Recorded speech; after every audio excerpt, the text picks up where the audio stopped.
wesn.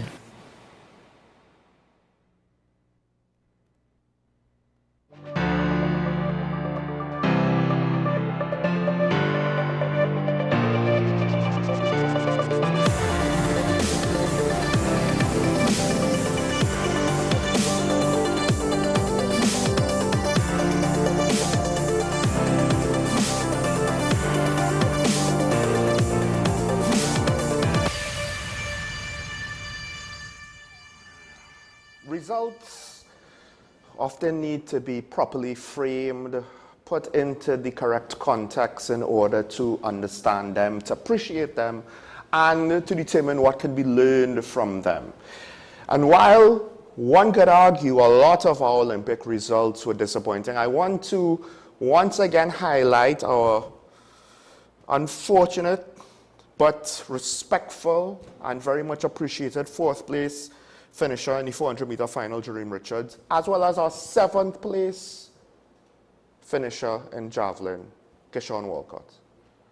Some of the other Olympians and some of the other events we were entered in, we didn't even get to the finals. Meanwhile, at the very least, here we have two performers who arguably did some of their best work on the grandest stage. The problem, of course, is in sports, as many sports fans would appreciate, sometimes it's not just about how well you did, but it also is going to take a little bit of luck to put you over the top. Sometimes it's just not your day. One could argue that Kishon's throw, it was, I believe, better than his gold medal winning throw, but the field was significantly more difficult, so much so that the actual gold place winner this Olympic Games set a new Olympic record. Now, that's not something you see every Olympics. The records are not broken every 4 years. He himself, even though he came seventh, threw his best throw for the season, his furthest throw, to give him his best result. But unfortunately, despite the fact that one could argue he peaked at the right time, it was not enough. And it was not enough against a field that also did tremendously well. Just want to acknowledge that the bronze medalist, I believe, is Grenadian Anderson Peters. Kudos to them. While we, of course, celebrate Olympic success of all of our regional neighbors, each nation, of course, would like to have its own medal winner that they could hang their hat on. And it seems like this time, like last time, we're not going to have that. And maybe we are spoiled. We have enjoyed success, but we don't always earn success. Of course, as I said yesterday, fourth place with a national record. It's just unfortunate that unfortunately 3 other men in the 400-meter finals, they had a better day than Jerome. And I do believe the Prime Minister said it best when he said, "You did your best, and that's all we could have asked of you." One could argue, we literally could not have really asked for anything more out of him. He himself, I'm not too sure how he will remember this situation. Obviously, it's bittersweet, and regret in sports is just one of those things. Well, I myself, I'm not entirely too aware of what it might feel like. I was never that much of a sportsman. But we could frame those results and understand that here we have 2 of our best doing their best, and we should be proud of them despite the fact that, look, we didn't get medals. We should appreciate their effort. Meanwhile, I think there are many things where we don't see enough effort or important situations. And yes, I'm going to come back, and it's not going to be the first time in this show, and it's not going to be the last time. Well, it's going to be the first time in this edition of the program. It won't be the last now and, of course, in the future. A lot has been said about the crime situation. One of the callers called in recently and asked about, well, what about Mr. Biggs? What about the big shots, the shot callers, the big people? How come we don't go after them? How come we don't get them? What happened there? And he was asking the media ambassador of the TTPS that question on Monday, pointedly. Of course, he himself is not a member of the executive, so his answer will be limited, constrained by the standing orders or the unwritten procedures, or to some extent professionalism. But Bahamas Police Commissioner has said that senior members of the UK National Crime Agency will arrive this month to oversee aspects of a corruption investigation in his country. Voice notes are purported to capture a quid pro quo arrangement involving a senior police officer, a lawyer, and 2 murdered men.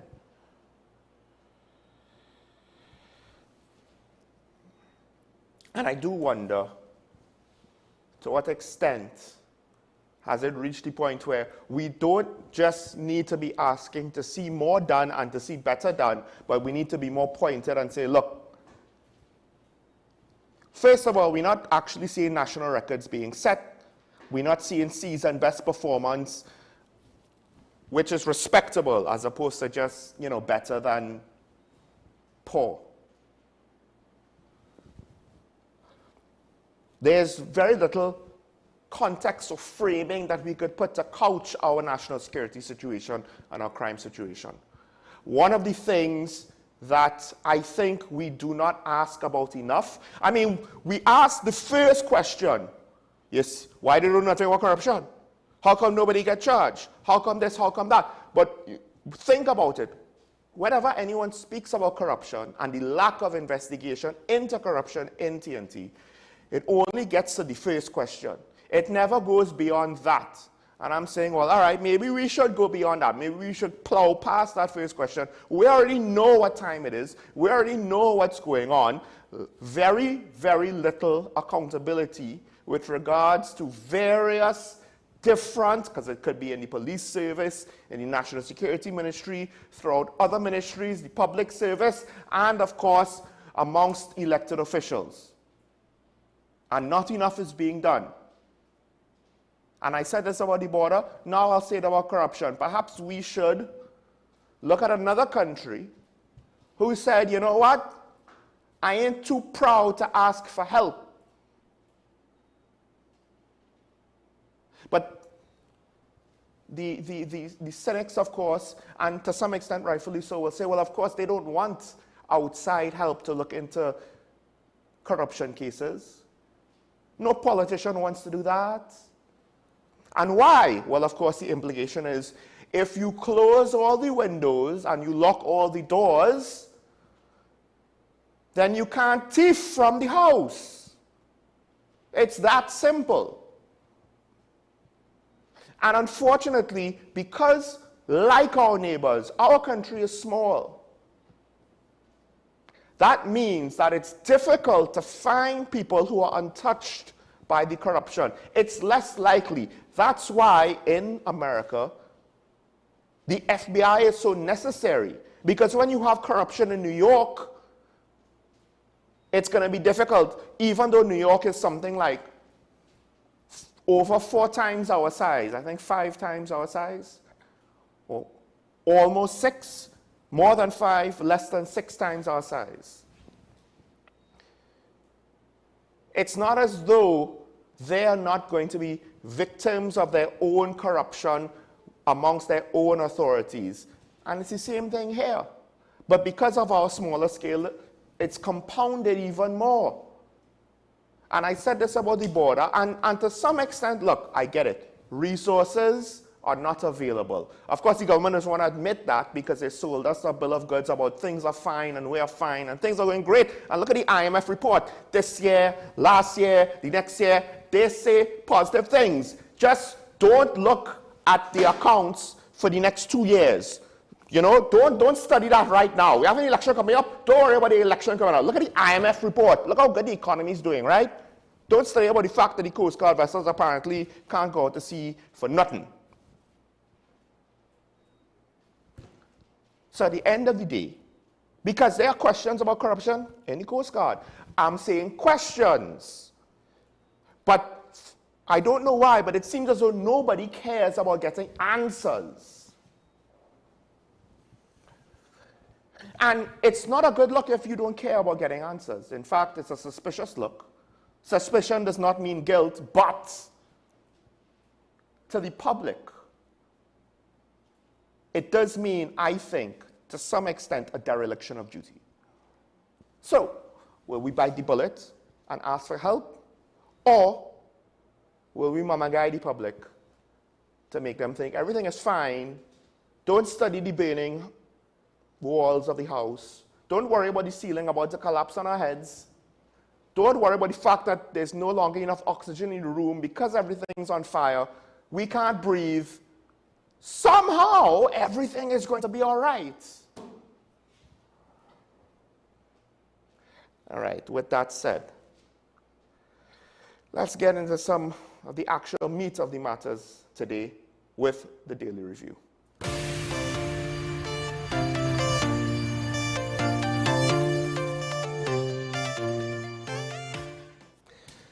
This is Talking Points Daily Review. Sean Michael Small here on the Content Capital, WESN, broadcasting in HD. Television with a difference. That's why I say what I say, and most of the people in the morning and in the evening don't come close to saying what I say. That might get me in trouble, but c'est la vie. That's life. Someone has to say it. It needs to be said. I'm going to say it. I said it. I'm going to say it right now. Paria. It's been reported in one daily newspaper. The police investigation is near completion. That's interesting. Now, granted, there's a lot of information. There's a good starting point with the Commission of Inquiry. There's also a good starting point if you combine that with maybe whatever files OSHA has. I don't know to what extent the police could look into OSHA's investigation and their files and what evidence they have. But of course, to some extent, that's going to be before the court. So, you know, I'm not a legal mind, but I would assume that at some point it should or would be available to the police. Good starting point into a criminal investigation. An investigation that is, one would think, highly complex because of the nature, the fact that this is based on a precedent that probably, one could say, maybe hasn't been completely enshrined in common law. You know, I believe we have one ruling previously that opens the door to allow for an investigation like this. It's not based on legislation. So there are going to be certain things that the police needs to be careful of, and one would hope they would cross their T's and dot their I's, or cross their I's and dot their T's. Whichever way they do it, once we get a proper readable documentation. Once they do a good job. And the problem with this situation is the fact that apparently another daily newspaper has contacted various stakeholders with the Paria incident. We're talking the survivor, family members of the deceased, their employer or the company that employed them, as well as the contract holder, Paria itself, or at least one source in Paria. And as far as all of them are concerned, one source in LMCS, one source in Paria, family members, the survivor, the police hasn't contacted any of them.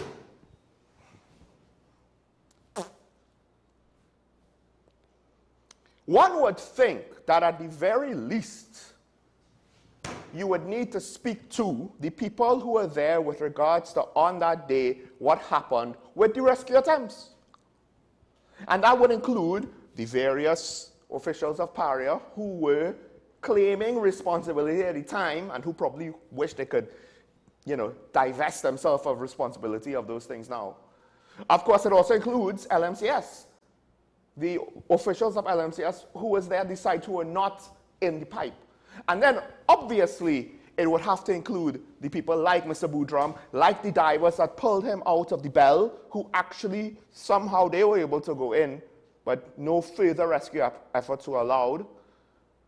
So, I don't know, in a situation like this, where Paria itself is looking bad, and this is a testament to what I think is to be the most unfortunate aspect of this case. Some might say, oh, that's the most unfortunate.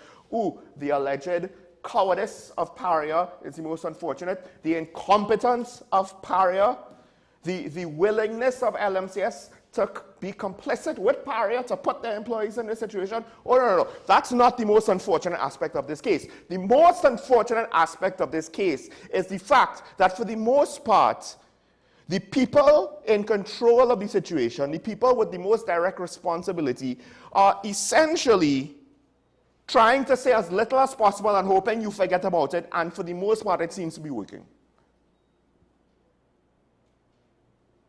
And now the police, of course, have no incentive to stick their neck out further, because as of right now, it is very hard to view the police as a truly independent organization.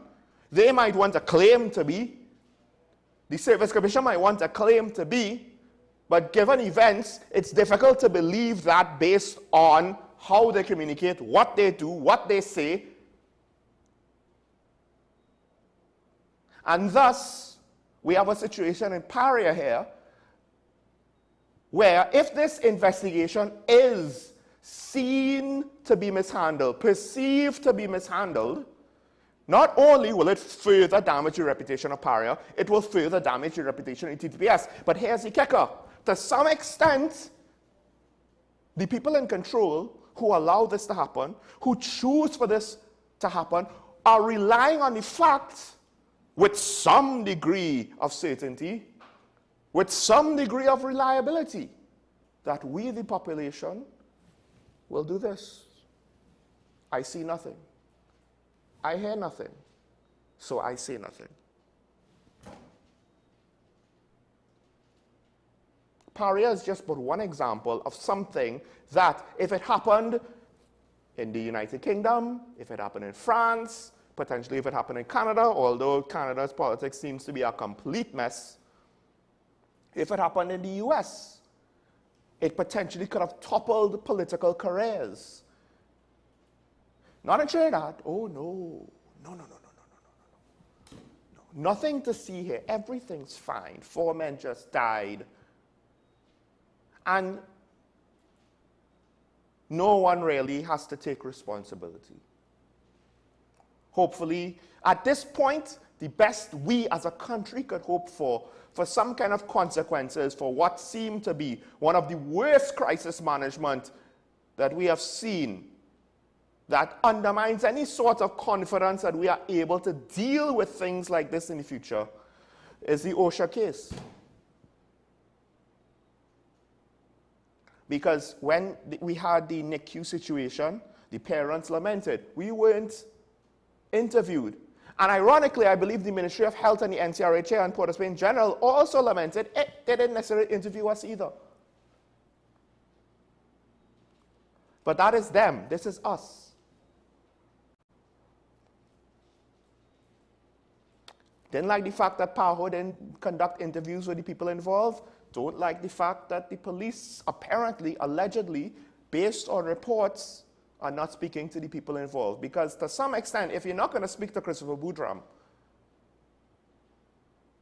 one would think he is the most obvious person to talk to. And apparently he has said, no, I have not been contacted, end quote. But hey, it's not like we have higher expectations from either entity involved. But you know what? This is your government working for you. Next story.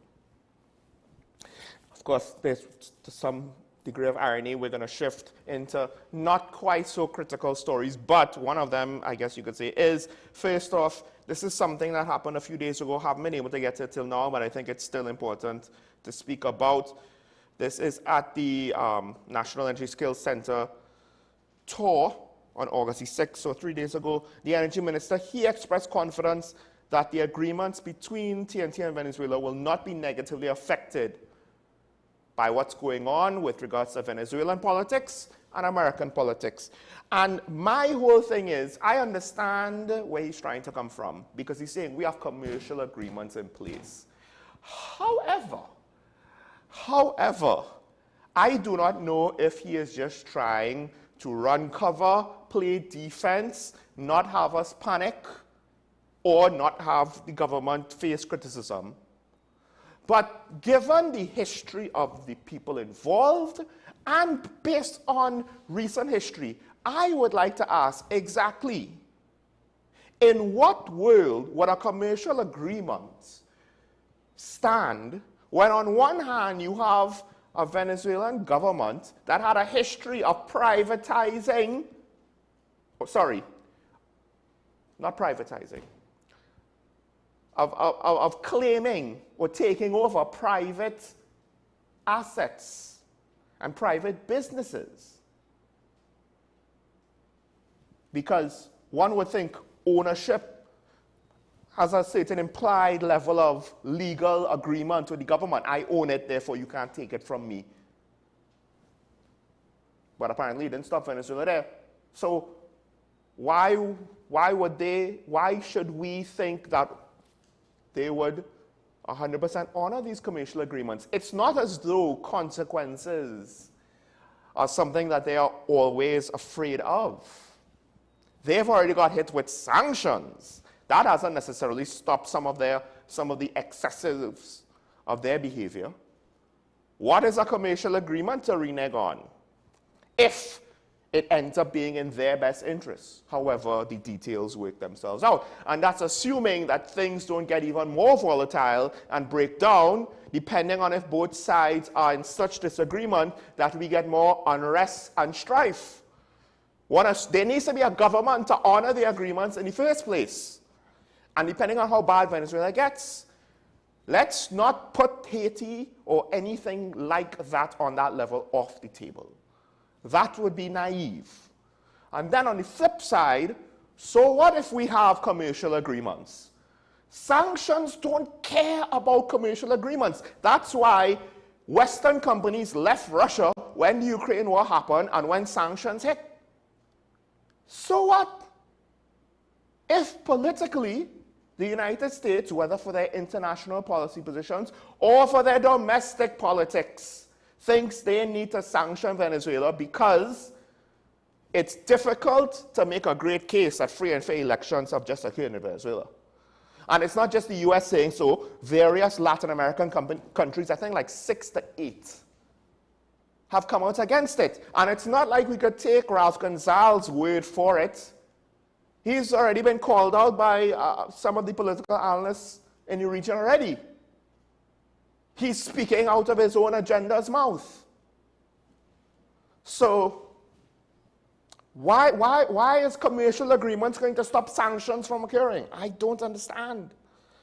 And then, of course, there might be a change in the US government. Maybe, maybe not. In fact, even if the Democrats win and Kamala Harris wins, there are already staffers looking to change current policy positions because Biden is out. Why would Venezuela be any different?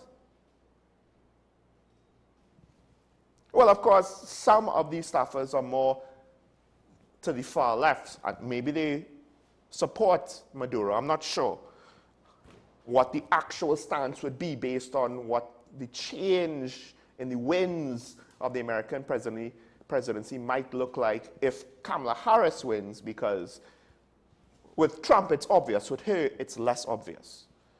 But to say that, oh, well, we have commercial terms, you know. I mean, to some extent he did admit that, look, there's some degree of uncertainty. But hiding behind the fact that, look, we have licenses and commercial agreements in place.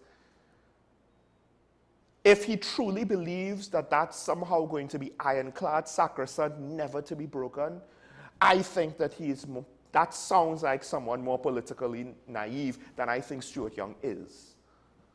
Or at least I hope he is. Meanwhile, let's move on to another story. Get this out of the way quick. The minister did reveal that there are 10 bids for the refinery. 10 bids. Of course, we don't know to what extent those bids are.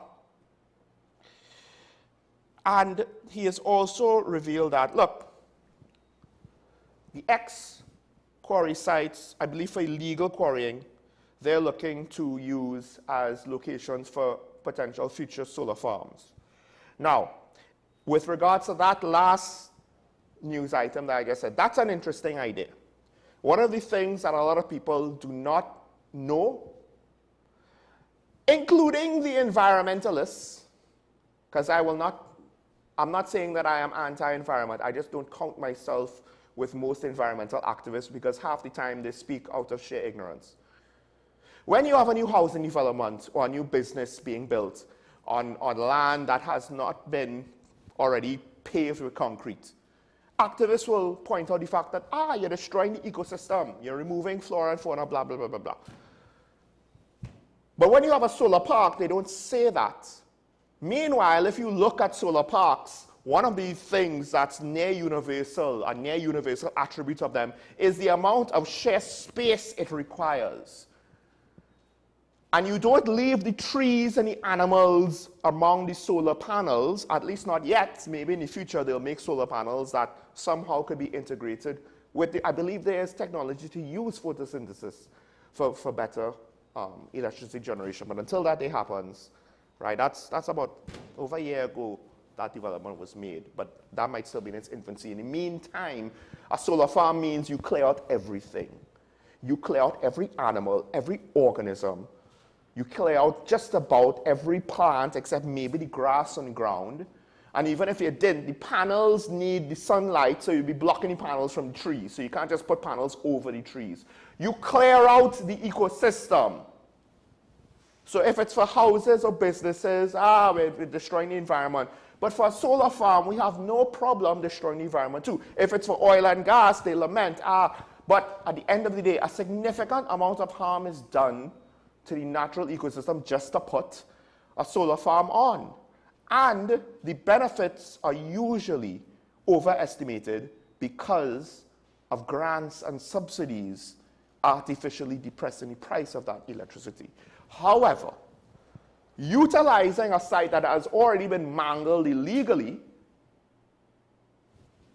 is a constructive way to reverse that situation. And kudos whoever thought of that idea. I mean, it might seem obvious after the fact, but a lot of times the obvious is not done by bureaucracies. So on the surface, I like this idea. I like this idea. I hope it could go through, although I still maintain that I believe that the best way to do solar would be to figure out a way to incentivize and to encourage individuals and support individual homes to have solar panels for each individual house, as opposed to trying to have a solar farm and then having to transmit that electricity. Now, we're a small country, so the negatives and the losses in transmission won't be as high as, say, the state of California. So there is that. With regards to the refinery with 10 bids, I don't know. To be fair, there's a lot of complexity to this deal. Minister Young did say that bidders do need to secure a supply of oil for themselves. Of course, there's all of the debt that the refinery has been saddled with that needs to some extent be paid off. And who knows how that will be negotiated. And who knows if that and all made Mr. Jindal look at it and say, no mas. But he didn't necessarily want to say that, so he just blamed the opposition instead. 10 bidders, I'll believe it if I see it.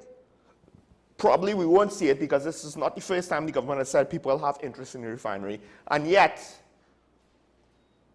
that interest has not borne fruit. And I do wonder if this is the legacy of TNT being a bit of a donkey's rear end to our regional neighbors, if that's coming back to bite us in the you-know-what. Also, of course, one could say our relations with Venezuela was never great to begin with. And we're dancing with a dance partner that seemingly has a few screws loose and is hell-bent on acting in bad faith. But we'll leave that there. Let's take a break. When we come back, we'll continue the discussion. Stay tuned. This is Dr. Emmanuel WSN Show. Michael Small. We'll be right back after this.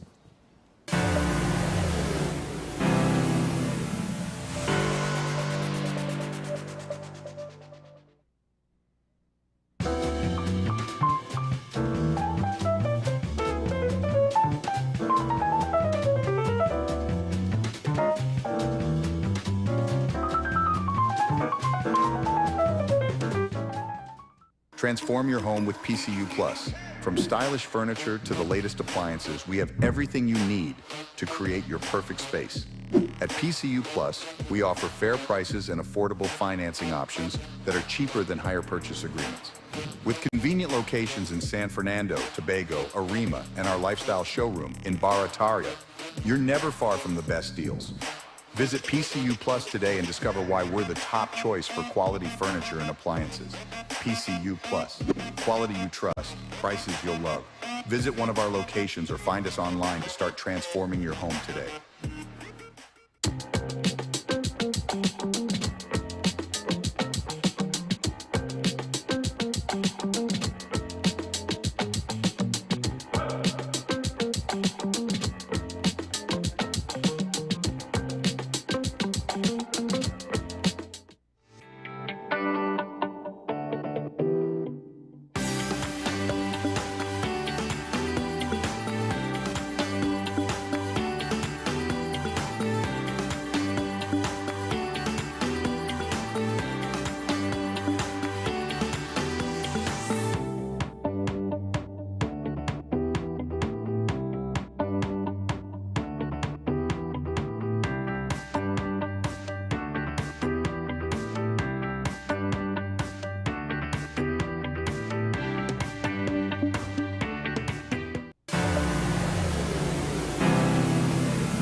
And we're back here and talking about the WSND Content Capital Show. Michael Small here, closing out the week and a follow-up to the EBC story.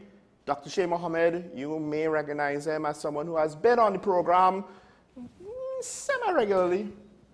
He has weighed in on the situation because he has pointed out to the fact that, look, this election here, upcoming general election in 2025, will be heavily contested, and it's pertinent for EBC's leadership to ensure it's conducted with the highest level of accountability and transparency. And he said that to support his position that, look, the EBC should also have senior officials, including commissioners, declare if they hold membership of political parties. Now, apparently all this comes back or comes out due to complaints made by the UNC over returning officials, I believe, in the local government election that we just had last year. They don't necessarily have a situation to trace back to the last general election. However, at the end of the day, I think the principle, now you could argue the proposed policy or measure might not be the most suitable, but the principle behind it of what Dr. Shay Mohammed said, I believe to be 100% true. Because we are looking at a situation where, you know, the fire service is on the brink. One could say the police service and crime is on the brink. Education is on the brink. Border security is on the brink. The health system you could argue, has been on the brink. The economy, if it wasn't on the brink before, it's on the brink now.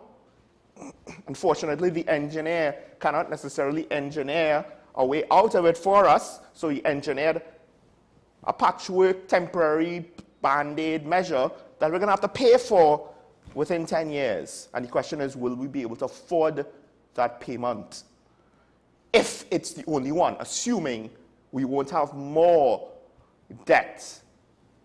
We won't add more to finance the next year and the next year and the next year.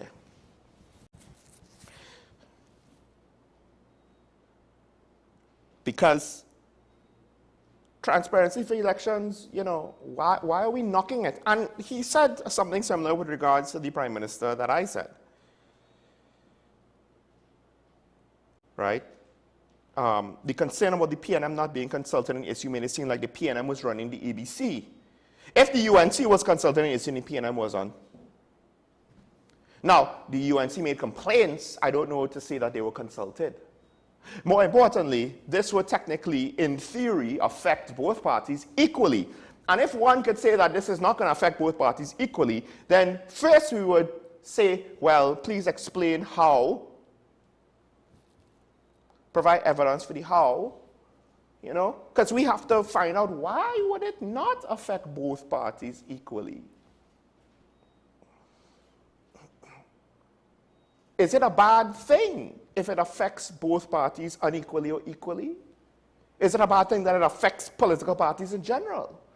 We would like all of this to be ventilated in order to have a properly informed decision, as opposed to being treated as though we are children and you are the parent, except this is a family that is potentially going to lose the house, lose the car, going to have to downsize into a one-bedroom apartment where all of us have to crowd into a one-bedroom. And the oldest child is going to have to get a job and give up on schooling because, you know, the family needs help. And unfortunately, parents ain't good enough to sort it out. So,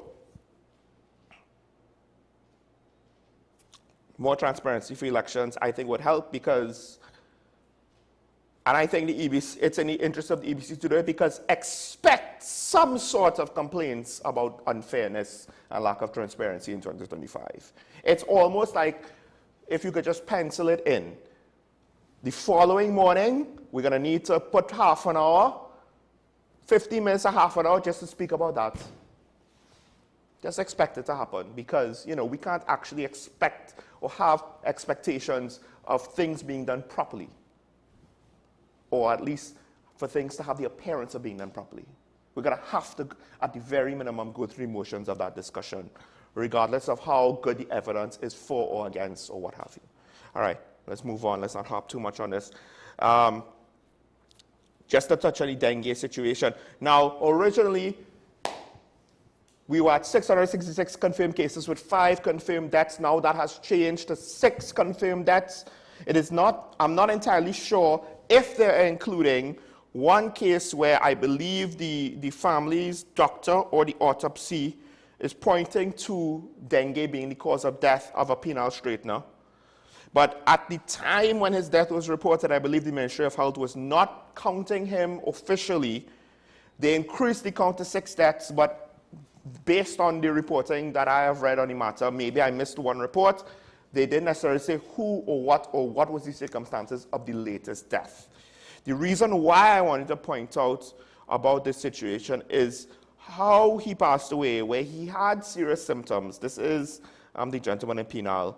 He was 53. He had symptoms for a while, including into the early AM hours. I believe it was 2 a.m., where he was found lying on the floor in between sleep and consciousness. But his family, for whatever reason, did not see the need to offer him assistance. And I could understand that, right? At the end of the day, being sick with flu-like symptoms and stuff is kind of a norm, even though he was reportedly lying on the ground. And unfortunately, by 6 a.m., he discovered that the family member discovered the gentleman dead. And there's a similar concern, I think, with regards to the 5th case. It was someone in his 30s, a pharmacist. I do think that it's unfortunate. It's not at the level of a national emergency yet. 6 deaths, 666 cases. Only number of cases are concerning. From what I understand, reportedly, there are 4 strains of dengue. Things get really tricky when you contract multiple strains. That could be one of the things, that would lead to more serious symptoms, which could then get you into the threshold of death. With that said, I think that we should all be aware that dengue has led to deaths. It has led to deaths to people who seemingly were healthy, and in one case seemingly was young, one would have assumed would not be at a risk. And then let's also factor in the fact that I believe, at least, a lot of your population is suffering from long COVID. Long COVID is essentially, one could say, some of the symptoms of COVID that you are experiencing over the long term, not to the degree of if someone had a full-out serious condition of COVID. So, of course, things like problems, cardiovascular health, among other things, fatigue. These are things that are being seen in patients in long term. And adding dengue into the mix is probably not helping. So please don't take it for granted if you have even what you may consider semi-serious symptoms. It's not all that serious yet. Let's not take it for granted now. Let's not. Let's try and take it all seriously. Even the flu, depending on the age and the risk factors of an individual, should be taken seriously. Let's not underestimate dengue if you have what appears to be more than mild symptoms at the very least. Check with your doctor, try to get yourself sorted out. Now, let's move on to the next story. This one is both disappointing and somewhat expected and technically not surprising.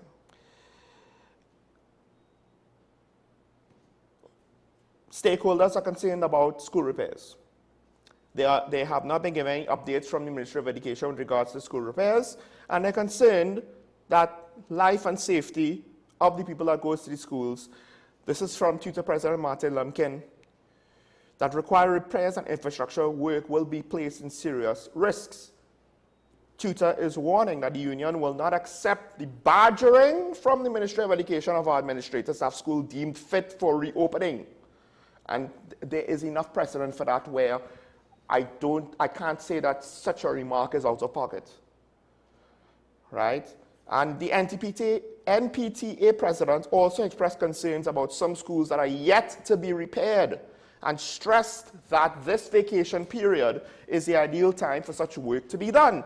And apparently, there is the program can proceed. It was reported, I believe, this may be from Tutor or the NPTA. They were from the program cannot proceed until funds had been released to the Ministry of Education,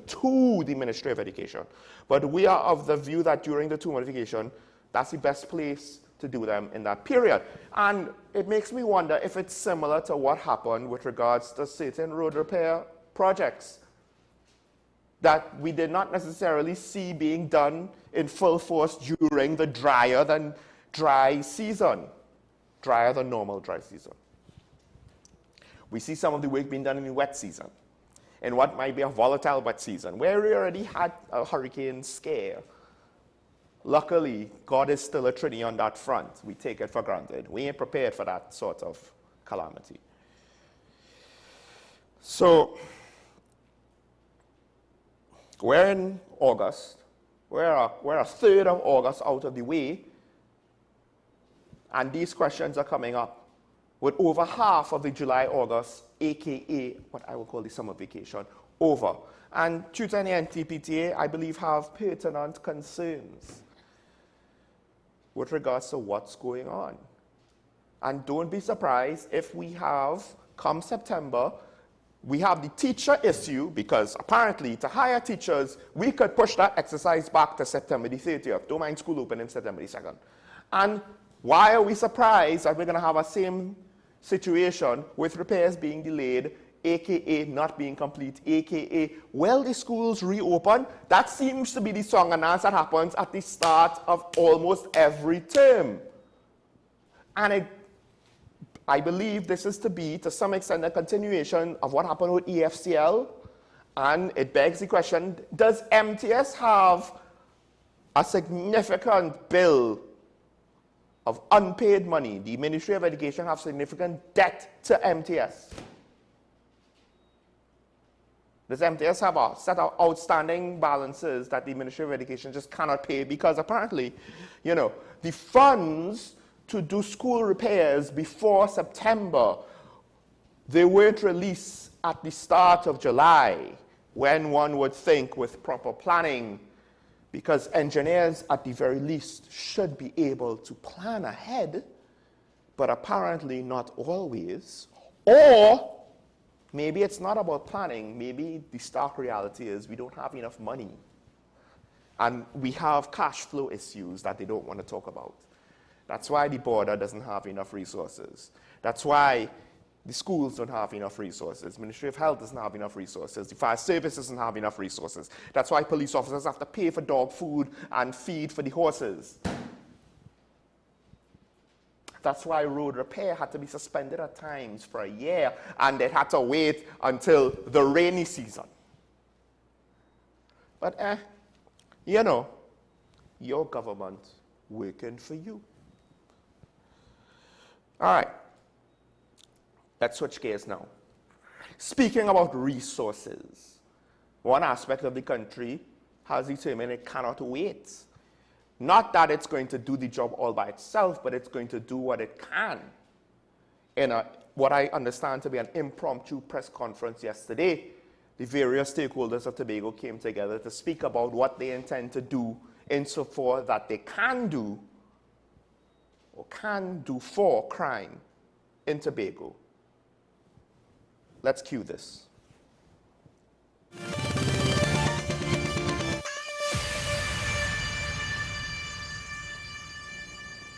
And so I am happy that the minority leader did in fact reach out and that we were able to have this meeting.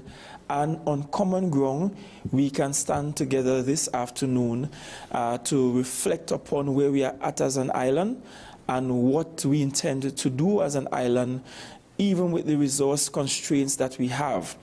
And even without regard for or with regard for the fact that national security as a core legislative function remains a sixth scheduled item resident with the central government, as an island community, there are steps we must take on our own in ensuring that we put up a very good fight against those miscreants that are attempting to destroy our island paradise as we speak.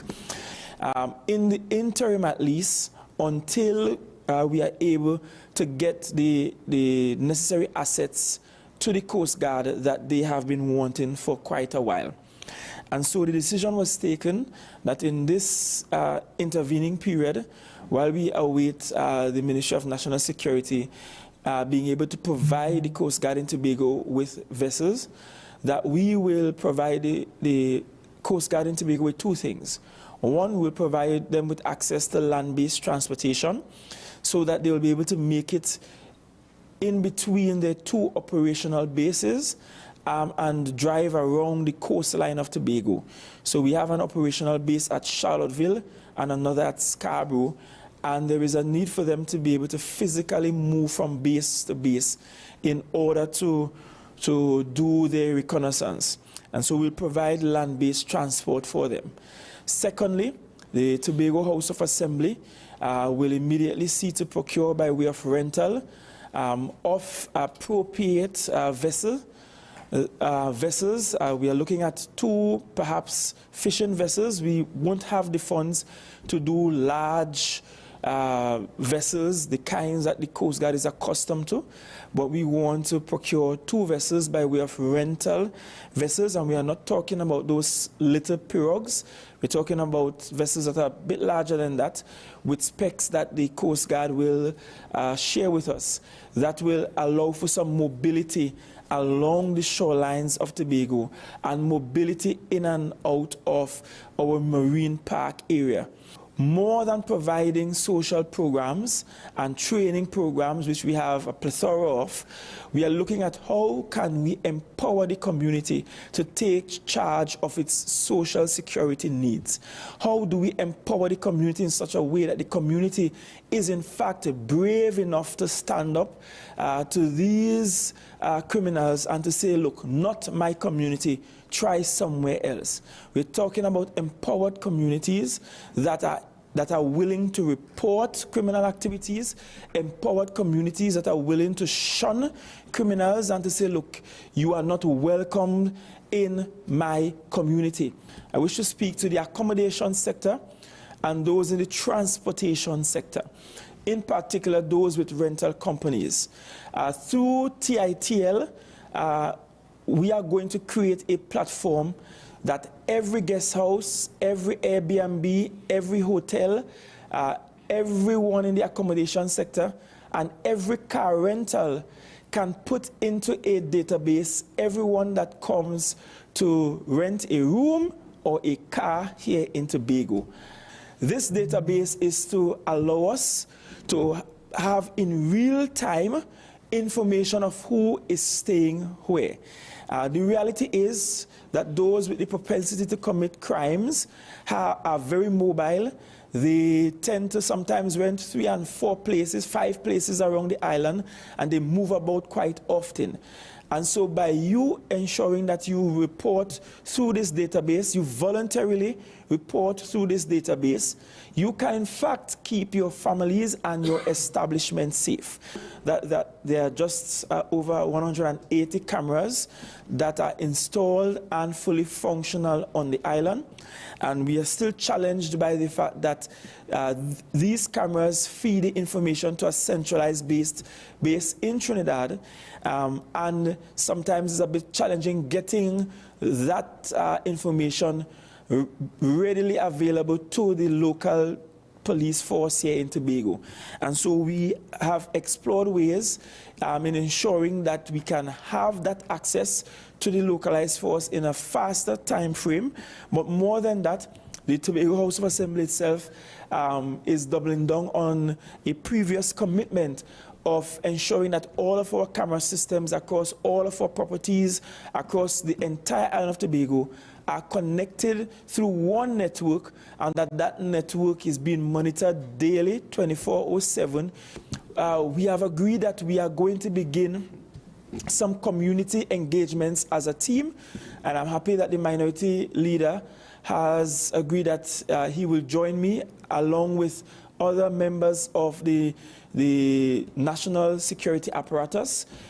And together we will all come to select communities across the island so that we can begin to have some real engagements and conversations about safety and security on the island. Thankfully, the Chief Secretary did accede to that meeting request, and here we are as one body, really saying to the criminal elements in Tobago and outside that in Tobago we are not going to tolerate that kind of activity. I am saying to all of Tobago, we should adopt the position that on the issue of crime, we are going to treat with this Tobago problem as an all of Tobago approach. So Chief Secretary, and I want to give all of Tobago the assurance that this minority, which I lead, will continue to work along with the executive, work along with the security forces to ensure that we can have the kind of response that would bring Tobago to the best kind of success. Now, one might think there's not a lot there, but there is. It's just if they could pull it off. One of the things that is not in that clip is the fact that the Chief Sec did speak about scanners for the port in Scarborough, the ferry service. It might, from his point of view, or what was explained or told to him, he is claiming that Port of Spain, with regards to the ferry terminal, they don't necessarily have the room, or he has been told that they don't have the room to put the scanners in, but Scarborough does have the room, and to some extent that's even more critical than putting it in Port of Spain to find out what's coming in, right? The reason why, of course, it is, I mean, I don't know, it should not be rocket science. I don't think I'm revealing secrets here. It's very easy to get stuff in. You don't declare anything with regards to what's in your car, what's in your van, what's in your truck, right? Obviously, if it's a small truck with an open car, with an open tray, then they could look and see what it is. And even then, in theory, things could be hidden, right? You can't physically search every vehicle, but to some extent, there are a lot of vehicles in each ferry service, assuming that the ferry is full. You can't necessarily delay the ferry by what might be an hour or two just to try to do enough random checks for it to be significant enough with regards to statistical probability to check everything. So I think the scanners would be a welcome, and one might argue even necessary addition. Now, that's what he said. We didn't have any clip, but he also included that, utilizing or including the Port Authority as relevant stakeholders, because, as he pointed out, the guns, and you could check out the press conference in its entirety, I believe, on one of the Tobago Media Channels, Tobago Updates has it, I think, on the YouTube channel. He pointed out the fact that, look, guns are being smuggled in, they're not manufactured here, we need to try to circumvent that. That's why he did mention the thing about the Coast Guard boats. Yes, we might think, well, oh, what is this going to amount to? Well, to some extent, it's not as though the Coast Guard vessels that were stationed in Tobago were any great big cutters or corvettes or anything like that. They were basically smaller vessels, larger than a pirogue, yes, and local media has already gone back to the fact when, I believe in 2017, the boat station in Tobago for the Coast Guard sank. The pictures might be up on, well, they're on the website, they might be in the papers, to remind us in 2017. In 2019, 2 boats were sent to Tobago, and in 2019 they went back to Trinidad for maintenance and apparently never returned.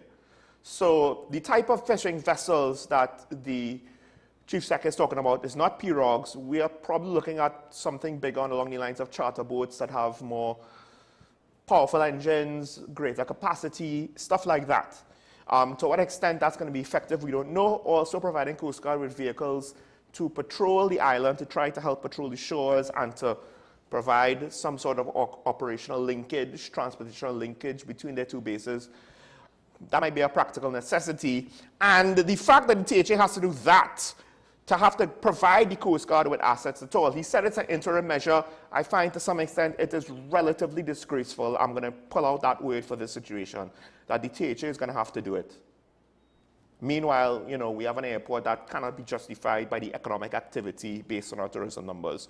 I'm just saying, everyone, a lot of people disagree with me, but I'm sticking to that. I'm really sticking to that because I can't remember seeing one. I was in Tobago for a month. I can't remember seeing one international flight land. They probably did land, to be fair. I just didn't see it somehow in 4 weeks, but c'est la vie, right? By the way, this is July, August we're talking about. Traditionally not the highest for European travel, but one would think we should see at least something. There were foreigners on the island, don't get me wrong.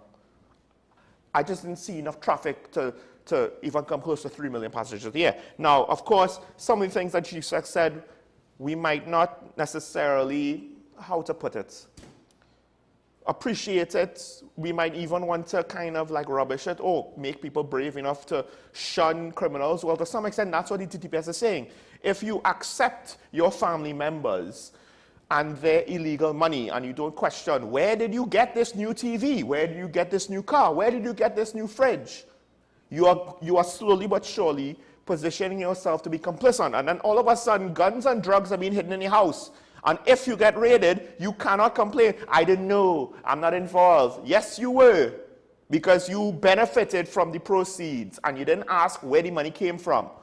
Going back to some of the conversations we had about parenting, one of the callers mentioned it out. If your child brings home a pencil that don't belong to them, you question them about this pencil. Where does it come from? Who pencil is this?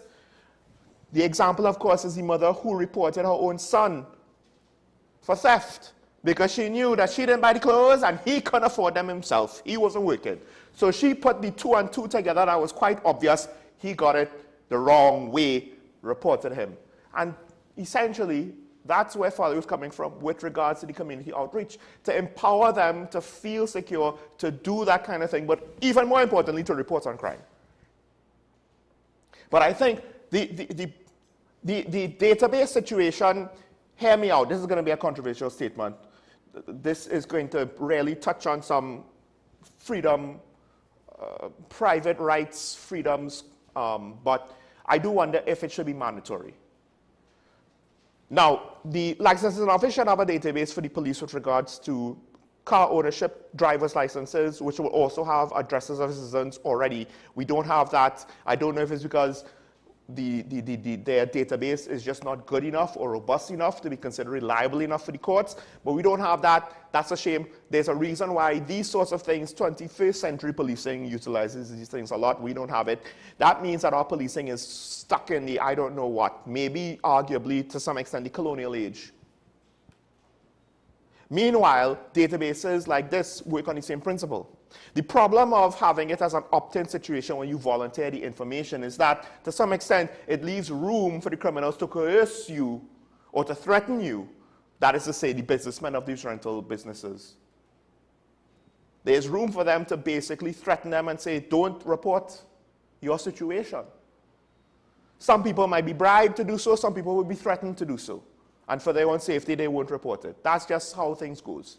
If you make it mandatory, then if they don't report it, in a working system, the authorities will go and check, why wasn't it reported? Why do we have no information for so-and-so month? And they will also check to make sure that there are not discrepancies with what's being reported and what's actually going on. But if it's mandatory, then to some extent the criminals will have a harder time making threats and giving out bribes.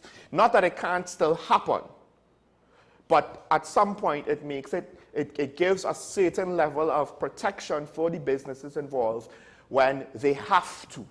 And if they don't, then if the criminal does not have a plan to compensate for that, he's going to get caught. And ideally, that would be what happens one way or the other.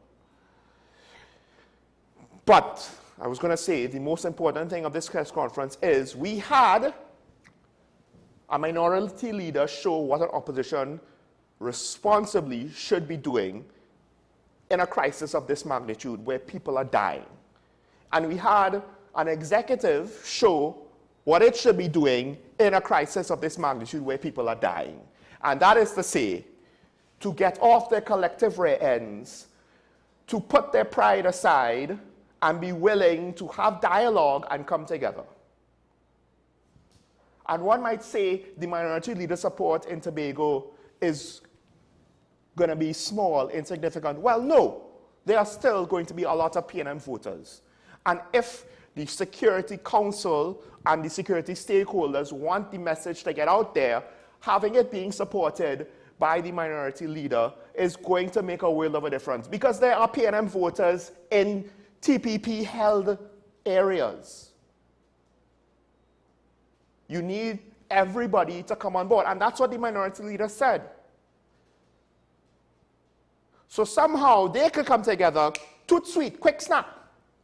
Meanwhile, and maybe one side did try more than the other. We haven't seen it. And one would argue that our 66 murders last month is a bit more alarming than 90 murders for the year for the rest of the country, because we're at 3-something already. And we've reached the point where we've already seen children get killed, we've already seen innocent people get killed, just going about their business. Literally. Nothing to do with the crime. Gunned down for no good reason. But yet, the song and dance of our parliamentarians, interestingly enough, comes up short, but herein lies the lesson. What did Dr. Shane Mohammed say about Tobago? What have we said about Tobago? Tobago takes their politics apparently much more seriously than Trinidad.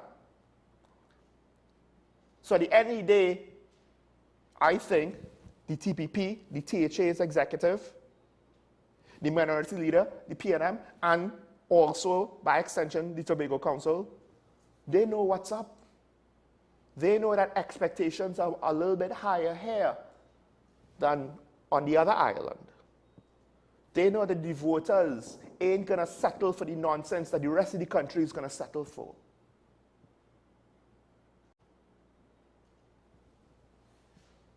Just a little bit more effort in your politics, and you see more effort by the politicians. But hey, we are content, at least on this island, for our government to work for us in the manner that they decide to do so. By the way, there are two sides to our parliament. It's not just the PNM. They dictate to us how they will work for us.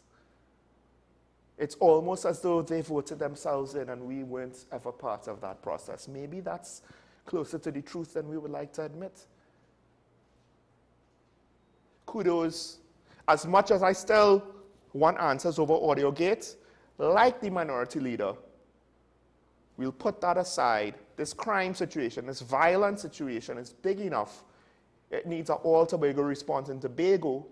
Granted, their circumstances are not exactly the same, but where's the all-Trinbagonian response for the nation? Or at the very least, the all-Trinidadian response of Trinidad? That seems like a pipe dream. at this point in time. People could be dying, but we will stay divided. No one outside is dividing us. We're dividing ourselves. But you know what? I guess human life is not taken that seriously, not just by the criminals who have a callousness towards killing, but by the rest of us who have a laissez-faire attitude about dealing with the deaths until it happens to us. And I pray it does not happen to you. But statistically speaking, it just might. Let's take a break. We open the phone lines. Last chance for the week to have your say. Stay tuned. This is Talk Upon the WSN. Show Michael Small. We'll be back after this.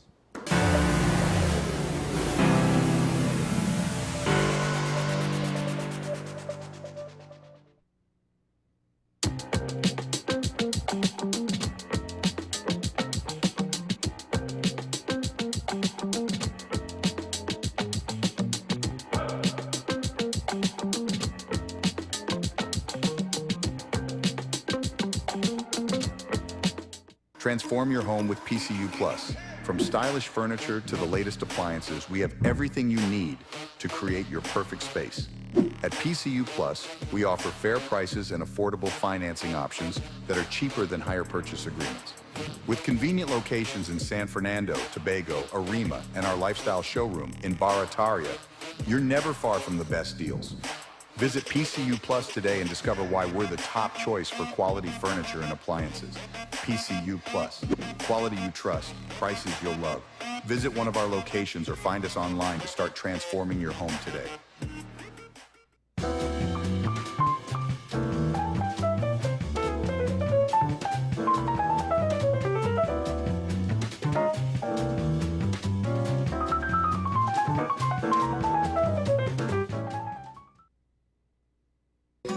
Take some time for yourself or spend some time with the family at Sandy Point Village Hotel. Enjoy our various studio and suite apartments, self-contained with their own kitchenettes and Wi-Fi. We also have our famous 100-foot swimming pool and our beachfront restaurant, the Steak and Lobster Grill. And our location in Crown Point puts us near the center of activity from the nylon pool to the local nightlife.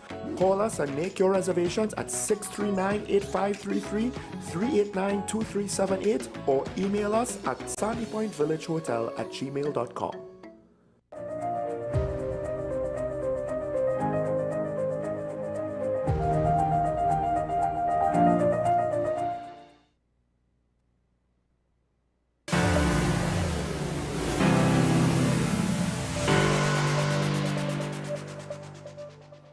I'm back here and talking about a WESN. Spoke about myself in the third person just before the break. This is one of those things where you're talking and you kind of have to keep going. It's weird. I'm sure Michael Small normally doesn't speak about himself in the third person or address himself in the third person. So I don't know why I'm doing it right now. I do think it's kind of funny and c'est la vie. How to take humor where you could find it, to be honest. Because the last couple of days, the conversation I've had with people about the state of affairs of the country, ironically, has actually somehow gotten significantly darker and more depressing. It's not as though there's a lot of new information, it's just, where are we going? One of those things, it's funny, the more you know, the more upsetting and depressing it is. That's just life in general, unfortunately. You know, you peel the curtain back and all of a sudden, you become aware of reality. There's a lot of ugliness in the world. It's just that the difference is we can't look at what's going on in Myanmar, Ukraine, Israel, Gaza, what's going on in Venezuela even to some extent, what's going on in Somalia, what's going on in other parts of the world with civil unrest, strife. That's there. This is here. You know, what's going on in Haiti. Some of it affects us in various ways, but at the end of the day, we're not going to have their violence and their shootings and their wars and their whatever. Yes, we'll get affected, but their issues are still their issues. We're, to some extent, isolated from that. Our issues, however, we're knee-deep in it. It's ours. We made it. It's within our backyards. It's affecting us. We are the primary consequence sufferers of our own issues. And too often times, people are far too willing to just like their leadership, point fingers and push the blame onto somebody else, and not speak about where I may be culpable, where I may have done the wrong thing, where I bear at least some of the responsibility, where I could try to do better. We don't really hear a lot of that talk. Think about it. Think about that. The phone lines are open. You could call in and have your say, closing out the week here. Not necessarily an exciting week per se, thank goodness, because I don't know if I could have taken on another weekend like what we had a couple of weeks past, with all of the killings. But at the end of the day, that's still a cloud hanging over our head. That's still a situation that we can't just, oh, well, it's over. Let's go back to living life how we used to live life. Let's not care too much about the people who lost loved ones. That's not our problem, not our business. Just leave it alone. How is that a responsible way to live? And then, at the end of the day, consider the fact that the murder rate has gotten worse over the course of the last couple of decades. Why are we confident? Just because the record-breaking year, we got a reversal the following year. And I'm not saying that we're going to go past 600 again this year. We may or may not. But why are we going to assume that somehow we have gotten to a new normal and we could just live with it and everything will be fine? Per capita, our murder rate is already far too high. It's just that, I don't know, maybe if we had a population the size of New York, then the ratios might have put things into better perspective because the actual total number would be bigger. I guess to some people, 500 murders is, well, you know, cost of living life, cost of doing business.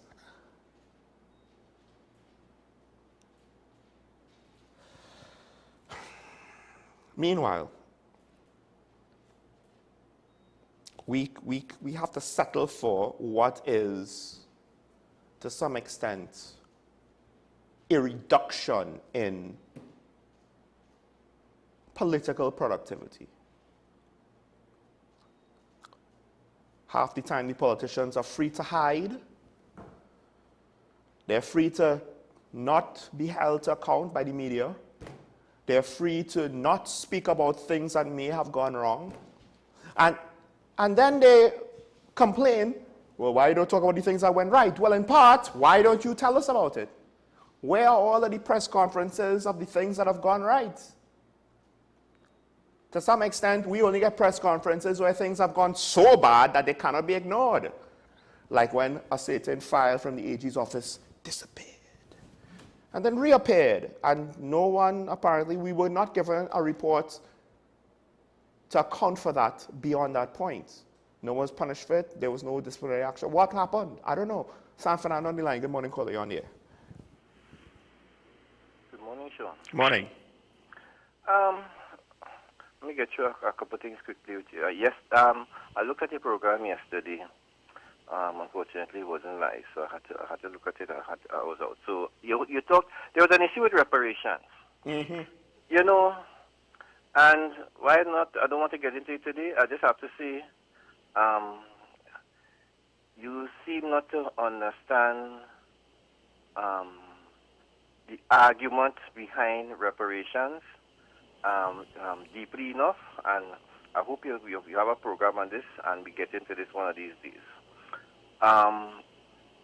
You mentioned the trade with Venezuela and our relationship with Venezuela, and that's a lot of people don't understand our relationship with Venezuela in terms of business.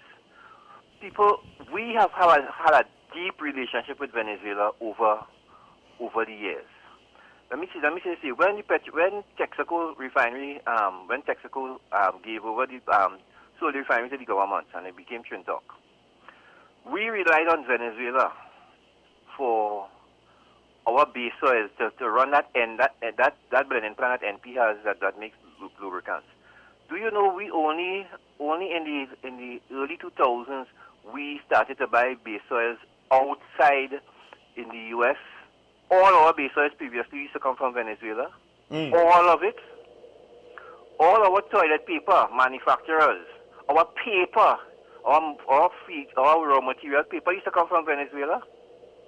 There's a lot of things that a lot of people don't know in terms of the business relationship that Trinidad and Tobago and Venezuela has had for decades. And I'll leave that right there. The EBC. I was so amazed that the EBC put this thing out front. Great work by the EBC.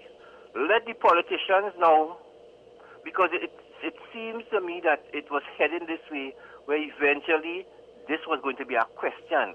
The way politicians have gone after the EBC previously, put it out there and let the politicians now come and say what they have to say. I totally agree with them. Let the politicians know. Let's hear all your comments. This is our recommendation based on our legal advice. Let us hear what you all want, and let us settle it once and for all.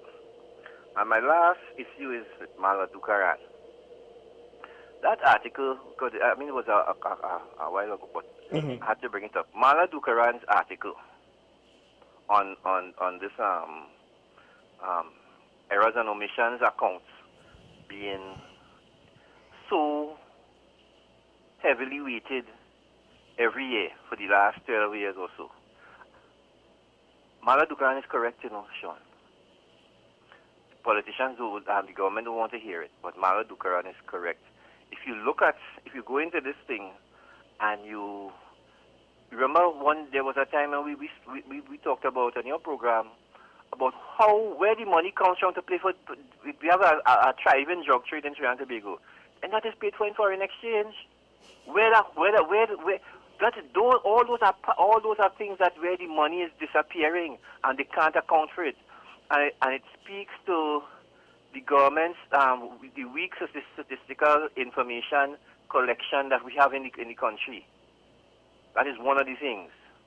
But Mala Dukaran, and I am surprised that I have not heard other economists come out and speak in support of her article.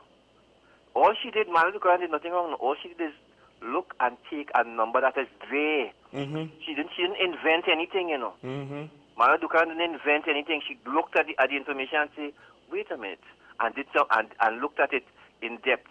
And people need to understand, if $2 billion a year disappearing from the economy, where is it going? And it happened this year again, from what I understand. Sorry? And it happened this year, the last period that they have accounted for, it has happened again, $2 billion, almost like clockwork. Where is it going? And the Prime Minister get upset because of information that the public servants are putting out there, that she just took up and decided, let me prosecute this particular issue. Shame on the Prime Minister. But I am telling you, that is a serious issue inside there. And if we look more in depth into that, we wouldn't like what we see. Have a good weekend, Mr. Shaw. I just want to ask, right now, I think at some point we're going to have this reparation discussion. I get where you're coming from. I just think the conversation is very incomplete for the most part.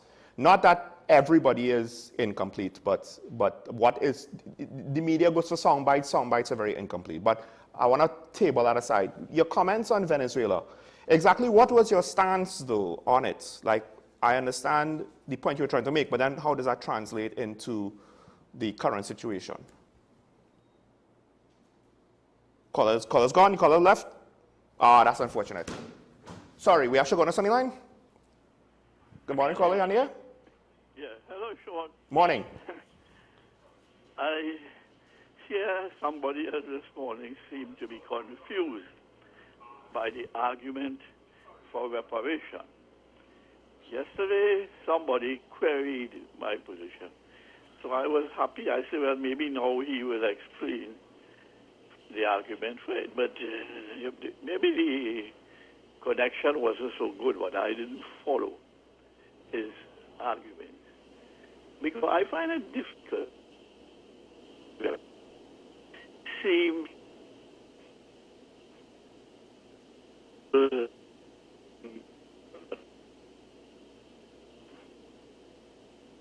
Well, are you there? thousands of years, and the African people were in the middle of it. Not only that, the slaves over here were sold by Africans. They collect the money. So they the one should pay the reparation. And some of the points about slavery, people don't seem to know that when slavery came up, it was a good thing, you know. It's only afterwards now. And the reason for this, people tend to judge things today on standards that was 1,000 or 2,000 years ago. And you can't do that. You have to judge it on the standards and the norm of that time. And as I said before, slavery was legal in those days. People blame France for paying compensation to the slave owners, but they had to. They were not engaged in an illegal activity. They paid the taxes of France. They bought slaves with the government in France being aware of this.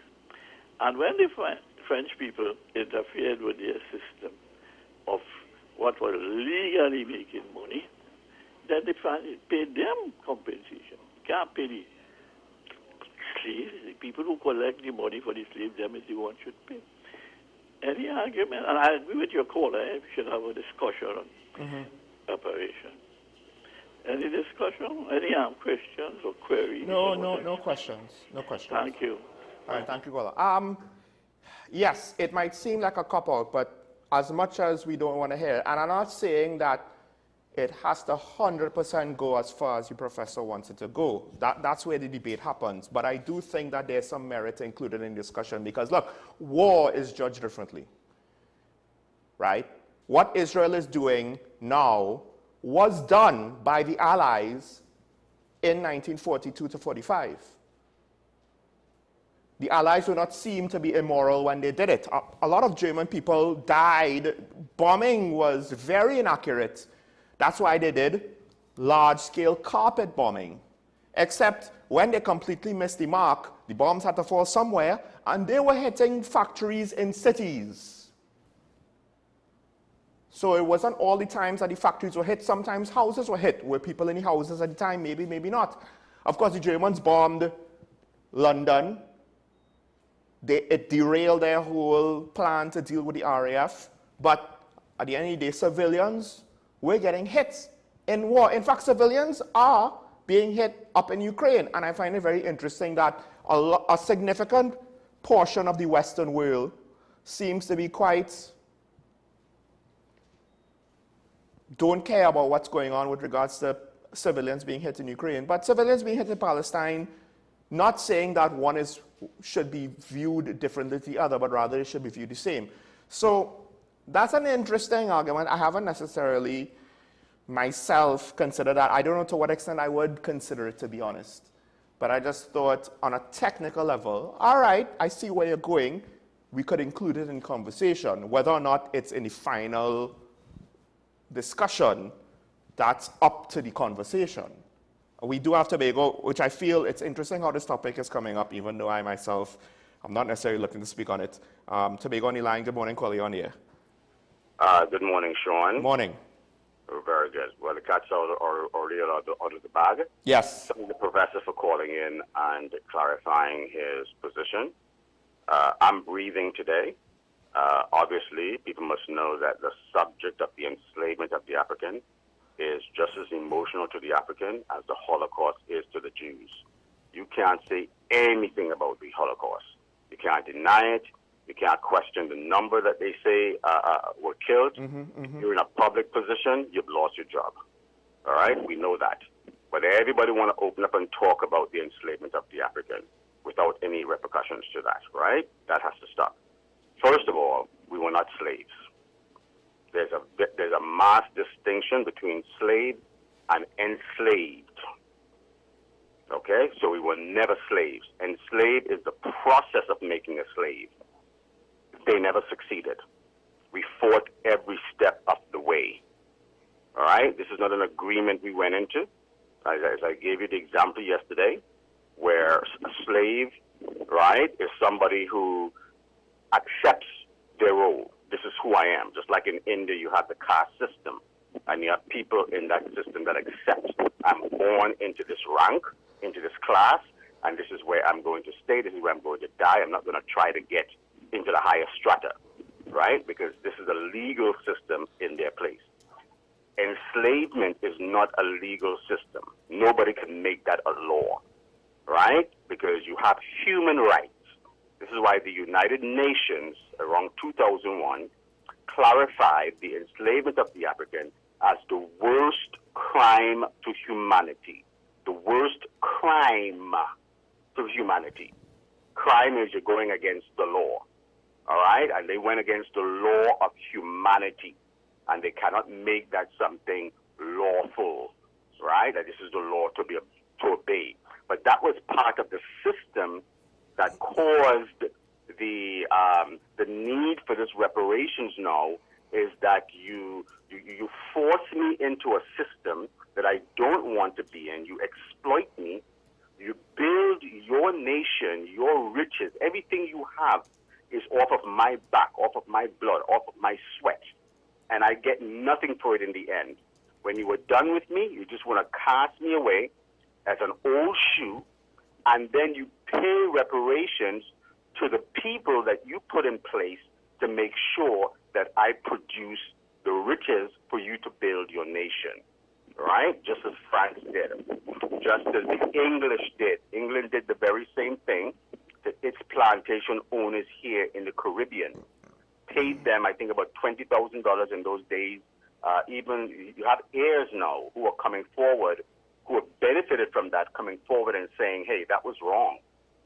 We want to see what we could do to give back, because that was wrong what our forebears did.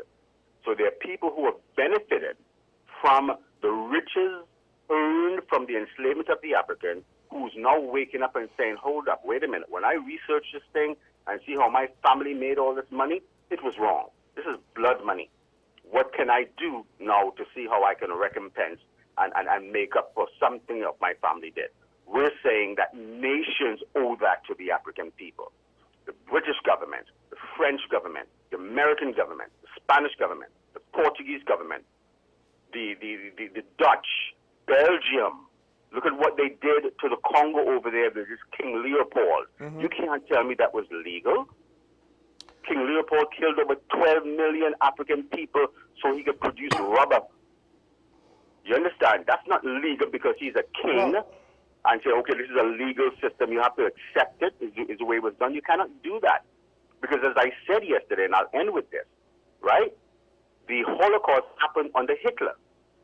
Hitler was in charge of Germany, right? He was the law, and he made it a law. This is what we will do to these people, right? So now these people come and say, listen, we want our reparations. You can't ever say anything about this anymore, blah, blah, blah, shut down and all this kind of thing. Why aren't we saying to them, be quiet, it was legal? What are you complaining about? They're still hunting Nazis. And when they catch them, and these Nazi people that they say were part of the concentration camp, they could be 90 years old, 100 years old, they're jamming them up and imprisoning them and taking away whatever they have.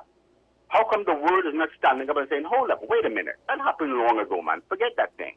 Forget that. That was a legal system back then. What are you griping about? You're not saying that to them, but you want to say to the African, forget about that. There were Jews involved in putting their own people into the gas chambers. People were looking out for themselves in those days. That's human nature, right? It's either my family or I sell that family down the street, right? There were Jews, I'm saying I'm not a Jew, and trying to pass for being this and pass for being that. So people were doing things individually to see how they could secure their own position, right, and sell their own people to save their own lives. There are people like that everywhere. And in the enslavement process, yes, there were Africans trying to make a buck for themselves, trying to even save themselves. There were some chiefs that the enslavers would go to and say, look, either I take you and your family into enslavement, or you give me your people that you have there in prison, or this kind of bondage system, right? Because they really didn't have prison and they didn't have slaves, but they had people who were bondage. They had political leaders and so forth that were put in bondage and so forth and so forth.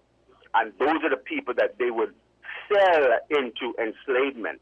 But understand that the system that they had, that we call slavery, the system of bondage, as I said yesterday, had rules to it. There was an order to it. There was a time period. You wasn't in bondage forever for the rest of your life. And then your children did not get born into that bondage system. You did something wrong. You got caught. You go into bondage. So there were some rules to the whole thing. What the enslaved African went into was called chattel enslavement. Caller, there were no rules to it. We're running over time, so I need to interrupt you to either you could try to give a short response or, well, just generally, I can't necessarily wait for you to finish. I'll just say this. I do think, though, the one mistake you're making is you're trying to generalize in two areas. One is with regards to enslavement as practiced in Africa amongst Africans with other Africans. I don't think there was just one system. There might have been one system in one area. I didn't say anything about enslavement in Africa. There was no enslavement in Africa. Well, right? So that's not a mistake I'm making. It's a mistake you're making in hearing what I'm saying. Okay, but you're possibly thinking with already some conclusions in your mind. I'm not making any mistake as to that. I'm trying to share with you that on the African continent, what they were selling, the people that were catching their own people and selling them, they were thinking that they were selling them into the same system that they had. So they didn't know that they were selling their people into a system where they were going to be treated like dogs and less than dogs. That's not what they thought. And we got that news from people. We went and did the research on the continent and got that news from them. We did not know what you were being sold into. That's what they had to say. We did not know that. We thought it was the same thing we had here, where there were some rules to it, where you were treated with dignity. Yes, you're in bondage, but you're still a man, you're still a woman, and you'll be treated with some dignity. That's what they thought. They didn't know they were selling them into to sleep in a pig pen and pig sty and all those kind of things, and treated less than dogs. So you need to correct yourself on that. And you and the professor, I would really recommend that you go and do some real serious research from all ends, not just from those who did the enslaving and listen to them. Listen to the people that actually did the research, are in fact Africans that did the research on what happened to them. Listen to what they have to say. Listen to John Henry Clark. All those people on YouTube. Go and do some research behind it, and you'll come back with a different conclusion. Well, all right? I mean, at the end of the day, perspective is multifaceted, and there's information to the contrary. Although, yes, a significant portion of what you said is true. But again, is it true to say that that was across the board? I won't say that I know to make a pronouncement one way or the other. Also, the truth about with regards to not all slave resisting. Well, at the end of the day, it is true that in America and in Trinidad, there were coloreds or blacks who were free and had slaves whose families also benefited. And that's why I said, I never said no to reparations. I said the conversation is complex and there are things that are not necessarily being taken into consideration, at least with regards to the general basic public narrative that most people are moving with. I would say, though, that your comparison with the Holocaust is probably one of the most effective arguments I have heard for reparations. Because you're right with regards to, look, we can't deny the Holocaust, even though some people are trying to.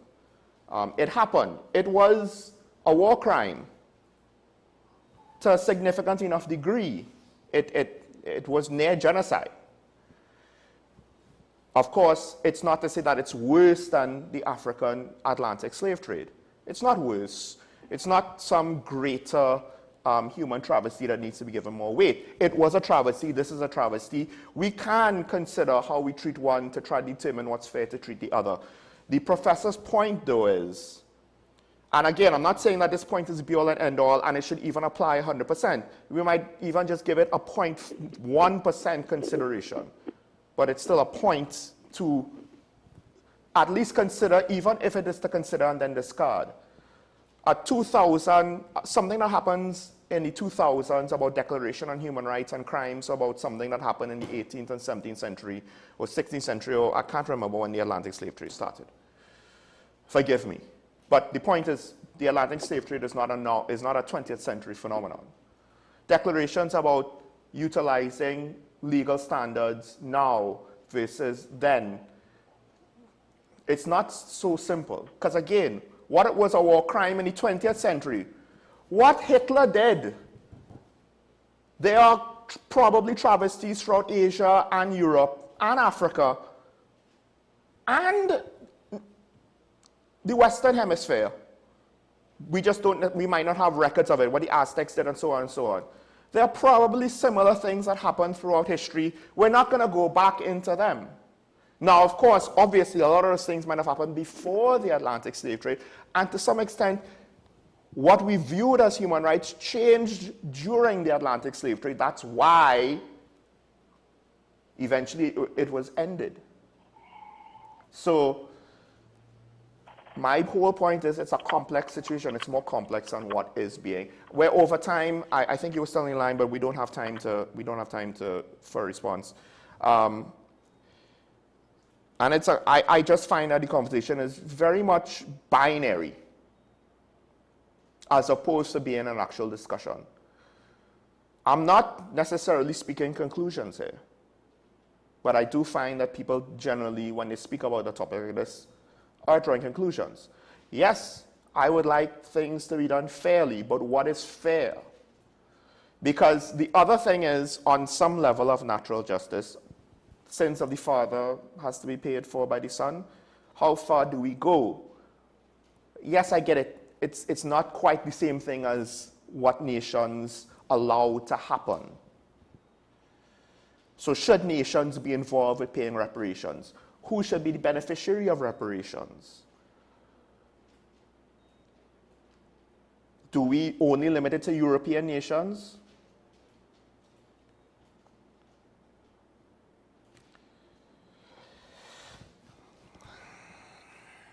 Do we only limit it to, well, anyway, let's not go there. All right, yes. Also, Japan did pay war reparations after World War II. A lot of human rights tragedies there. That, again, would be an argument for reparations for the Atlantic slave trade. I just find that, again, the conversation is not a conversation. It is I have a conclusion, both sides, and you're wrong for not agreeing 100% with my conclusion. And that, to me, if that's where you're going to start, and I get it, yes, you've done research, but from what I understand, it's not just limited to that. If you want to disagree with that, that's understandable, but still.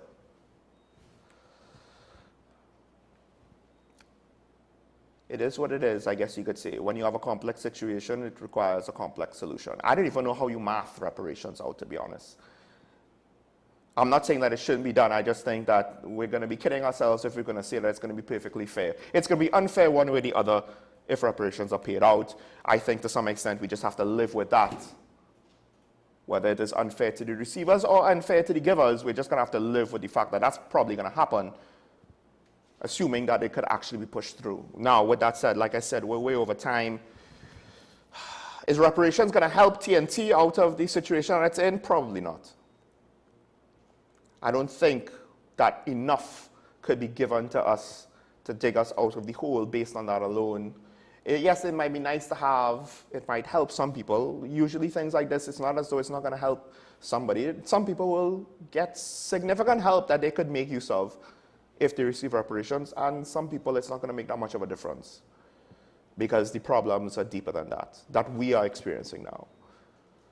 It's interesting, that's the focus of some of the callers. I didn't necessarily want to focus on it because that's a them problem. We have more immediate concerns here. We have problems of our own making here. That's human nature, which is why I think the conversations need to be a bit deeper.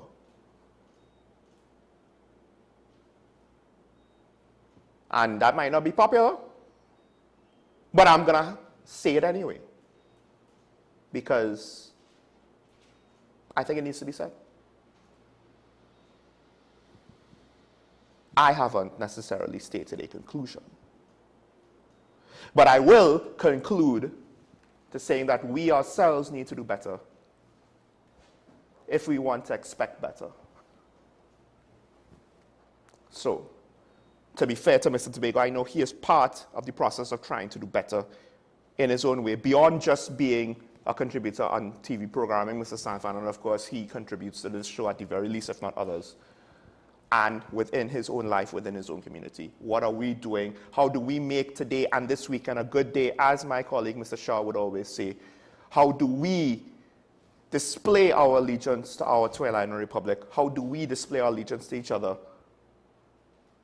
I hope we all figure that out. In the meantime, stay safe. We will see you next week. Bye-bye.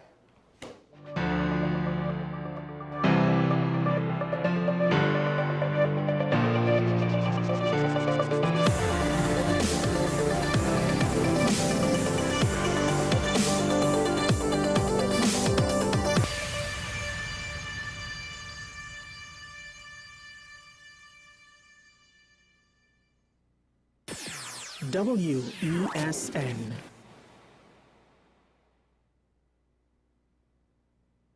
The home of Caribbean content is growing, and we welcome you to be a part of the #1 platform for young personalities who are driven to make a positive impact in society. As we continue to reach every corner of Trinidad and Tobago through our daily broadcasts, our social media pages, or through our 75+ digital billboards across the nation, contact us to learn about our competitive rates via marketing at wesncc.com or call us at 628-5835. WESN Content Capital, television with a difference. This is 10 Questions. I'm Andy Johnson. The distance from where we should be in the world in going forward on our commitments with climate change. The effects of climate change that cannot be accounted for, it's called loss and damage. And we're seeing loss and damage happening so much more in this decade and the previous decade. The principal term there was this question of the correspondent banking issues. That is why we're trying to build capacity with this country here, Trinidad and Tobago, and other countries in the region. Man is not showing any signs of stopping or even slowing down. More than half of the forest in Trinidad is already gone. All the plants and all the animals and all of the nice clean water and fresh air and everything had to be on this planet for humanity to have a chance. We have small change when it comes to countries that can take decisions, and when they speak, the world listens. The General Assembly is a very democratic forum. And Trinidad and Tobago has the same vote as Canada, in spite of the obvious difference in size.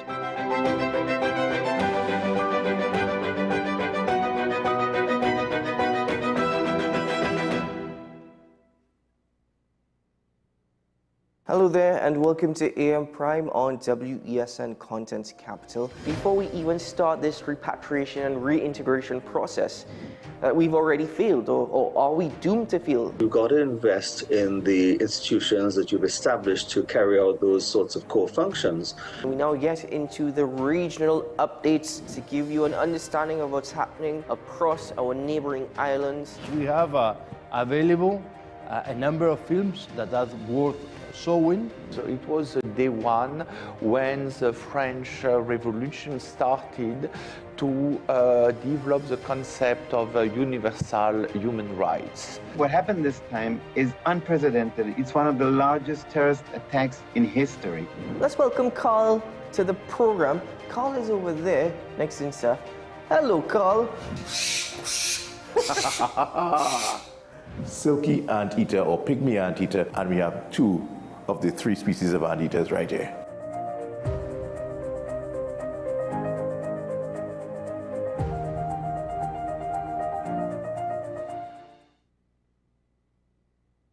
This is Face of Sports, WESN Content Capital. How you felt about the kiss on the lip? That's the business. I'm nothing to do with that. And I find that was distasteful. The national senior team, whether you like it or not, that is the model for all other teams to follow. I'm assuming that the regional requirement may be a much stricter requirement. This is not about Pro League and Super League. This is a league run by the Normalization Committee that I'm responsible for. Nobody expected FIFA to fund this arrangement. If we don't get a professional attitude towards this, we are doomed for failure. You break the balance, trip the leg, control the body. They ain't gonna stand put forever. Why you want the Chiefs to lose so? Why you want the Chiefs to lose so? They already have two. Lamar don't Why? have. You're jealous because you know the Chiefs getting closer to the Patriots. Let's go to the last part. No, of the game. no. Let's go to the last part.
to presidential election to appeal to male voters.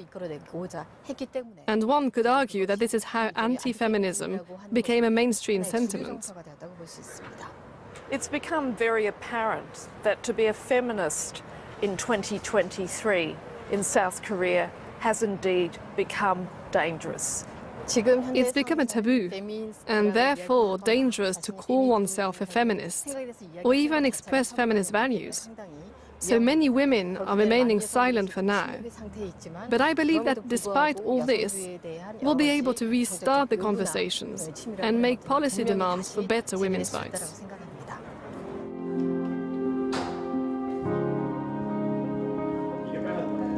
I'm meeting Lee Han, who's a true rarity in South Korea, a man who proudly calls himself a feminist. Men of my generation who are interested in feminism are a tiny minority.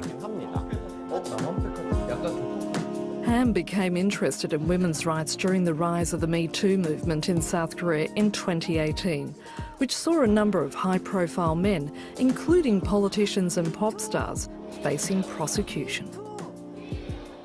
I give a lot of lectures in the military and in boys' schools, and particularly in the classroom.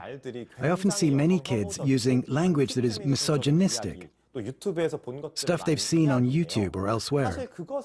Now, it's not hard to debate them, but what I found most difficult was having to repeat myself over and over again to break down the walls, which all goes back to square one, when a politician makes a comment that adds fuel to the fire.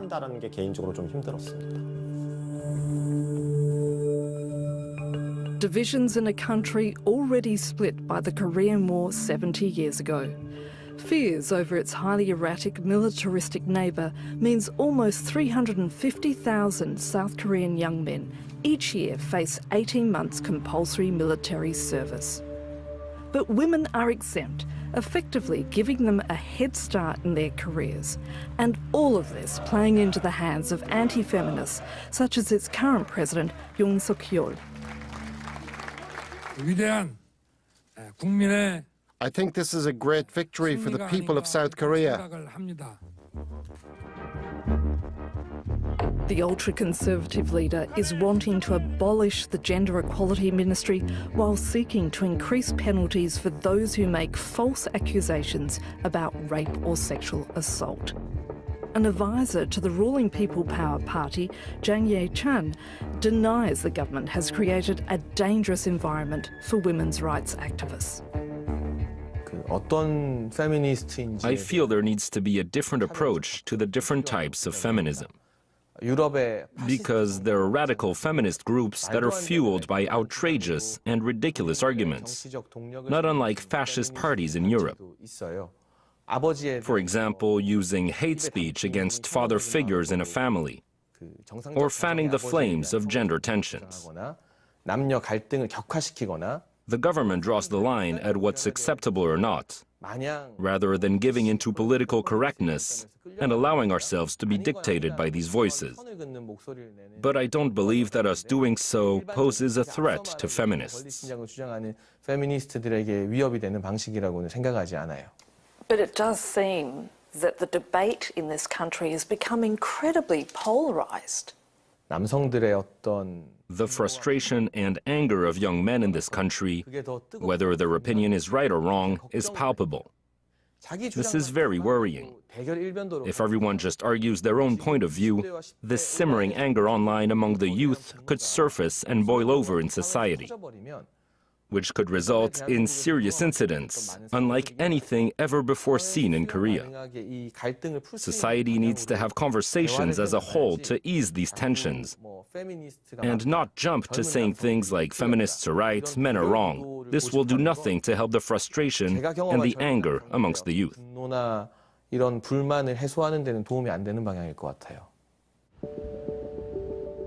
Jo In-hee is out for a stroll with her 9-month-old son, Woo-ju.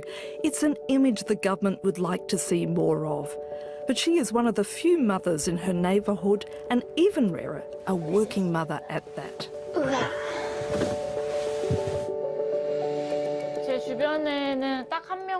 I only have one friend who's had her baby a year before me.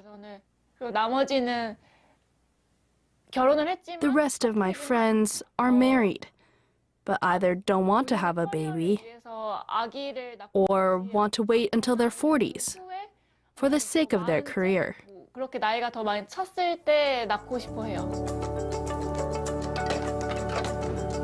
In a society once steeped in Confucianism, a woman was called on to submit to her husband while taking care of the family. Yet Yin-hee, a part-time model, and her marketing executive partner, Yung-sang, are breaking with tradition as they attempt to share parental responsibilities, both agreeing on the need for greater equality. Will you raise your son as a feminist? I hope my son will be a feminist.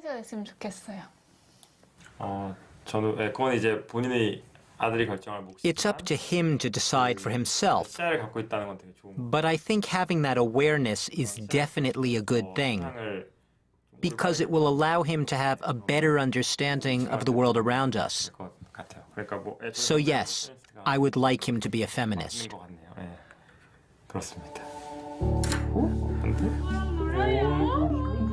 In fact, this couple's approach might actually serve as a role model for a society that's having so much difficulty in balancing women's rights with the urgent need to increase its birth rate.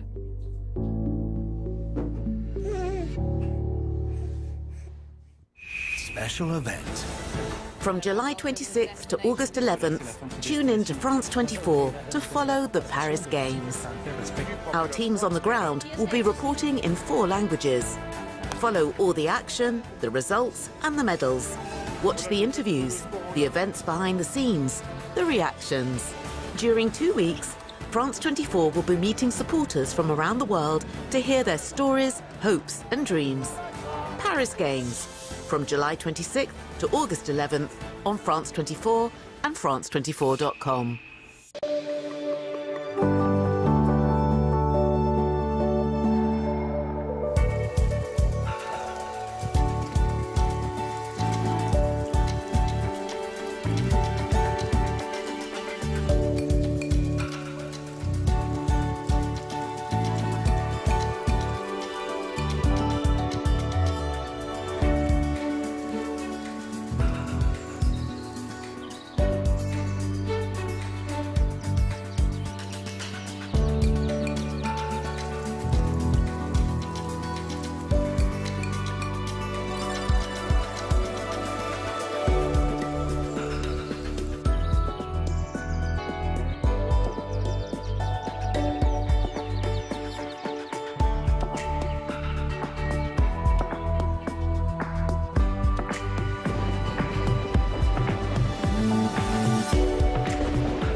I'm Dave Keating, and I bring you all the latest news from Europe's capital, Brussels, Belgium, from here at European Union summits to NATO meetings strategizing Europe's defense, here on France 24.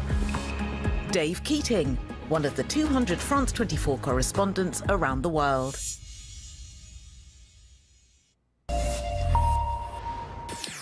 WESN.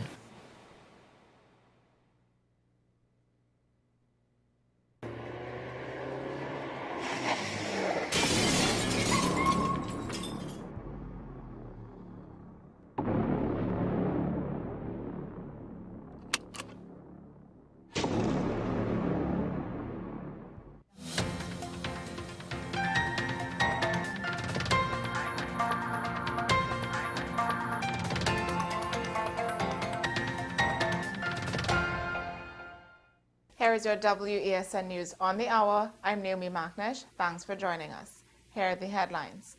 5 suspects in custody after violent home invasion in St. James. 3 arrested, firearms seized after Western Division manhunt. Tobago Hotel's debt recovery case heads to Court of Appeal, and internationally, Vienna Taylor Swift concert cancelled after foiled terror attack plot. Now for the details. 5 men in police custody following a home invasion in St. James early Tuesday morning. Around 3 a.m., a 68-year-old businessman was awakened by noises in the living room and discovered 5 intruders, some armed, inside his home. The assailants attacked the man, demanding valuables before tying him up and ransacking the house. The robbers made off with cash, jewelry, and phones, but missed one device, which the victim used to call the police.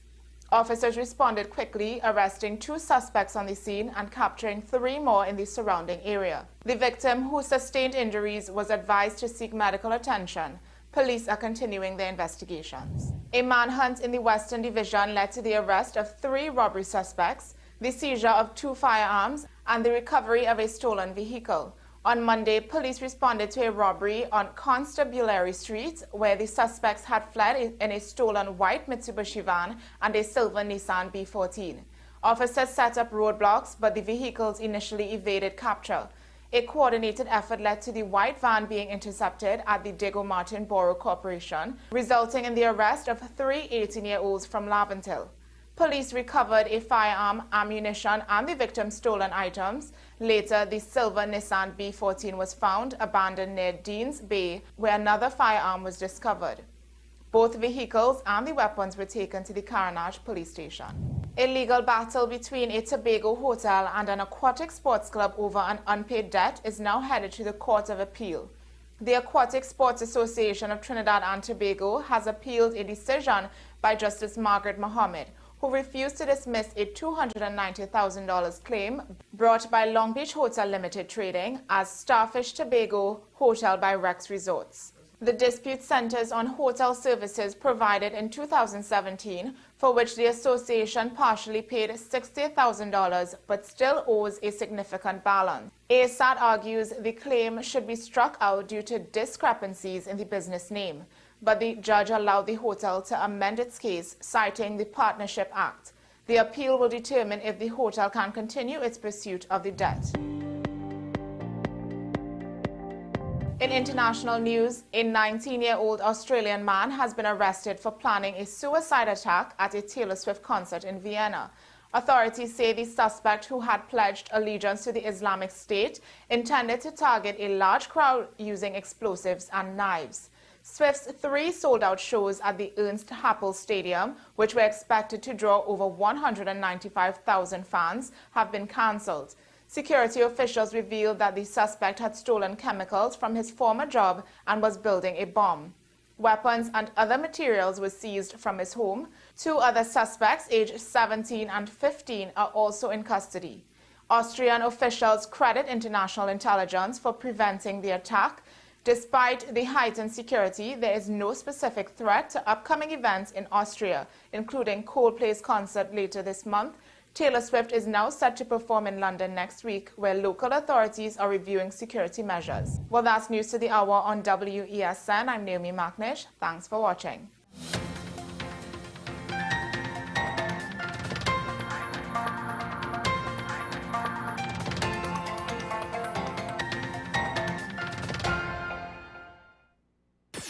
WESN.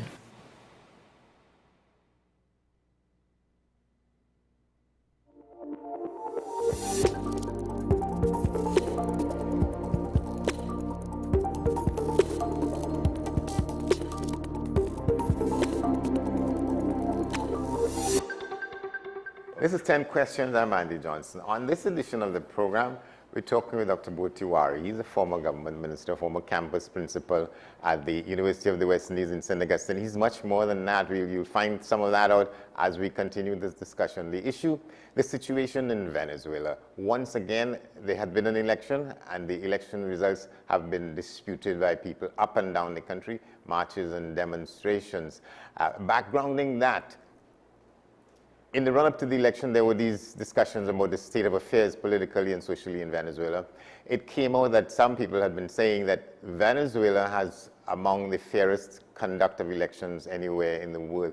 That is not apparent, or has not been apparent in this case. Once again, you had these reports about activities by the state to control who voted and who didn't have the pleasure. People turned away. Ballots, arrangements were made for ballots to be stuffed and to be destroyed. Once again, that's the situation in Venezuela. What are the impacts, the implications of that for us here in Trinidad and Tobago and in the Caribbean, given our closeness and given the push for greater relationships, particularly between us and Venezuela, given the fact that we are essentially energy-run economies? Dr. Tiwari, good to see you. Thank you for coming on. Andy, and thanks for inviting me. Yeah, let me just read some of the notes that I had made in the wake of the election and after the days after that. The Organization of American States said that the 2020 October election was not going to be free and fair. That is 2020 and 2024. It was not, by a lot of people's accounts. What has become of the threat against Guyana's territorial integrity? There was voter intimidation, refusing to provide paper tallies to verify results in a lot of cases. People are saying that the election was ridden by problems. The government jailed opposition leaders and disqualified them from running. Citizens, local reporters, and journalists for the New York Times, among others, observed instances of voter intimidation. And the list goes on about things that I looked up in the situation. Hundreds of thousands of people were demonstrating based on the election just a week or so ago. What's your take? The question you're asking me is what? What was your sense of what transpired? I mean, I find it difficult to believe that an election could be held and the Electoral Council announces the results around midnight on the night of the election without any kind of data except the final results. And when a demand is made for the polling division results, they cannot be presented. I find it difficult to understand how that could be accepted and not probed, investigated, or insist on some measure of transparency. And you would remember the election did not happen so. There were meetings in Mexico in which the Norwegians in particular had discussions with representatives of the Maduro regime and with other countries that were interested in bringing back some kind of peace and stability to Venezuela. And that led to the Barbados Accord. Remember, there was a meeting there. And the Barbados Accord had certain requirements, etc. And most of those requirements were violated. The main opposition leader, who is extremely popular, Maria Corina Machado, was banned from taking part in the election, and she was accused of subversion. and they had to find another candidate, and Edmundo Gonzalez in the elections. But all along the election process leading up to the day of elections, you have situations in which, I mean, the behavior of the government and the use of the state is questionable, I would think. Now, I can't say whether, I don't think the elections were free and fair based on that information. I cannot say what the results actually were. But if you have an election, the announcement is made, you crown the president, so to speak, you give him the right to act, to proceed, continue as president, and there are still people in the streets marching. It seems to me that there is a problem. And not just a few, I mean, no, large crowds. It's large crowds, yes. Yeah. In the wake of the election, there was this report that I'd seen. I don't think there was a source state that some organization or some group of organizations had declared that the Venezuelan elections are free and fair, and they're among the fairest in the world. Where did that come from?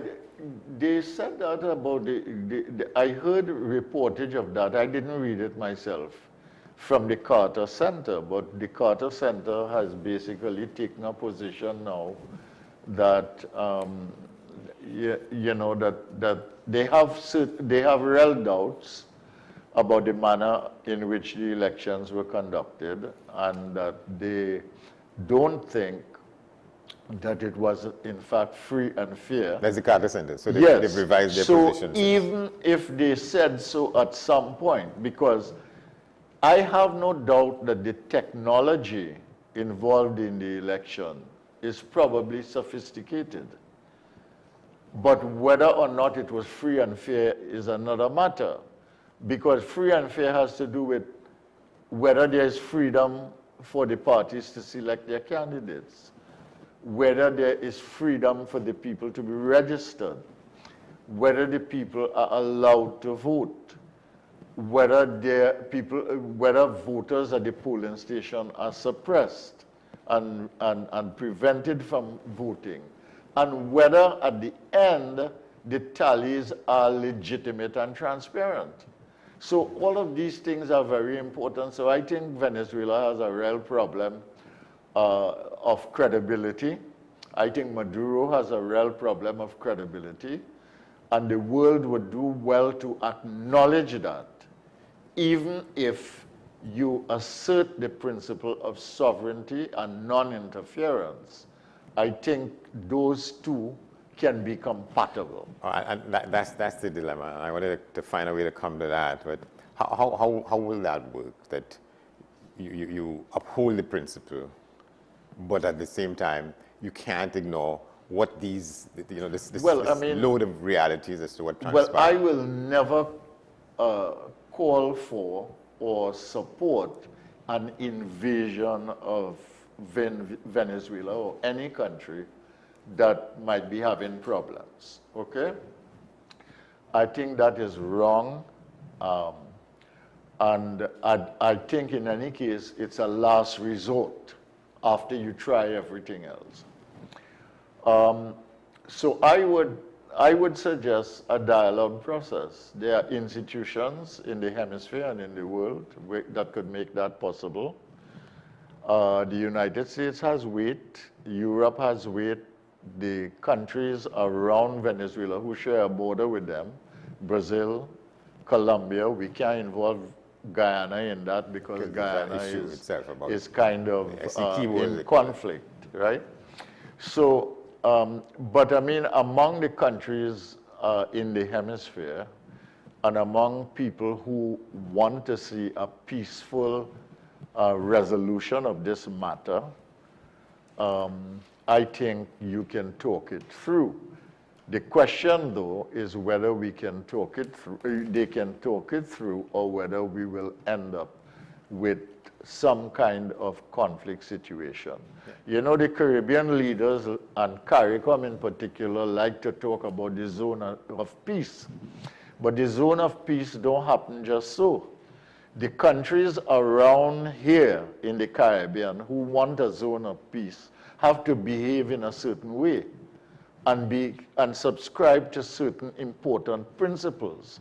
You cannot be having commerce of the kind that is going on in Venezuela going on and pretend that you are that you don't know what is going on, first of all, and secondly, that you want to be neutral when you are in fact taking a side, and then shout non-interference and sovereignty, you know? So I think that even though in such a situation you want to have curbs on big powers and you want to have limitations on how they can intervene, because of the same principles of sovereignty and non-interference, at the same time, you just don't want anything to happen next door.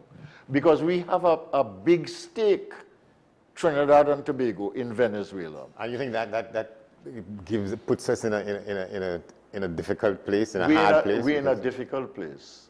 First of all, there's the migration question. If this thing goes on for too long and the repression continues, and I am not telling any tales out of school, Maduro has followed the classic playbook of every authoritarian leader.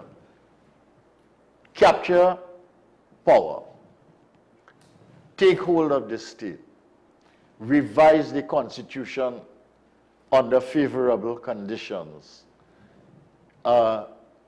use the law, appoint the judiciary, make political appointments to every national institution. And so the deck is stacked, you know?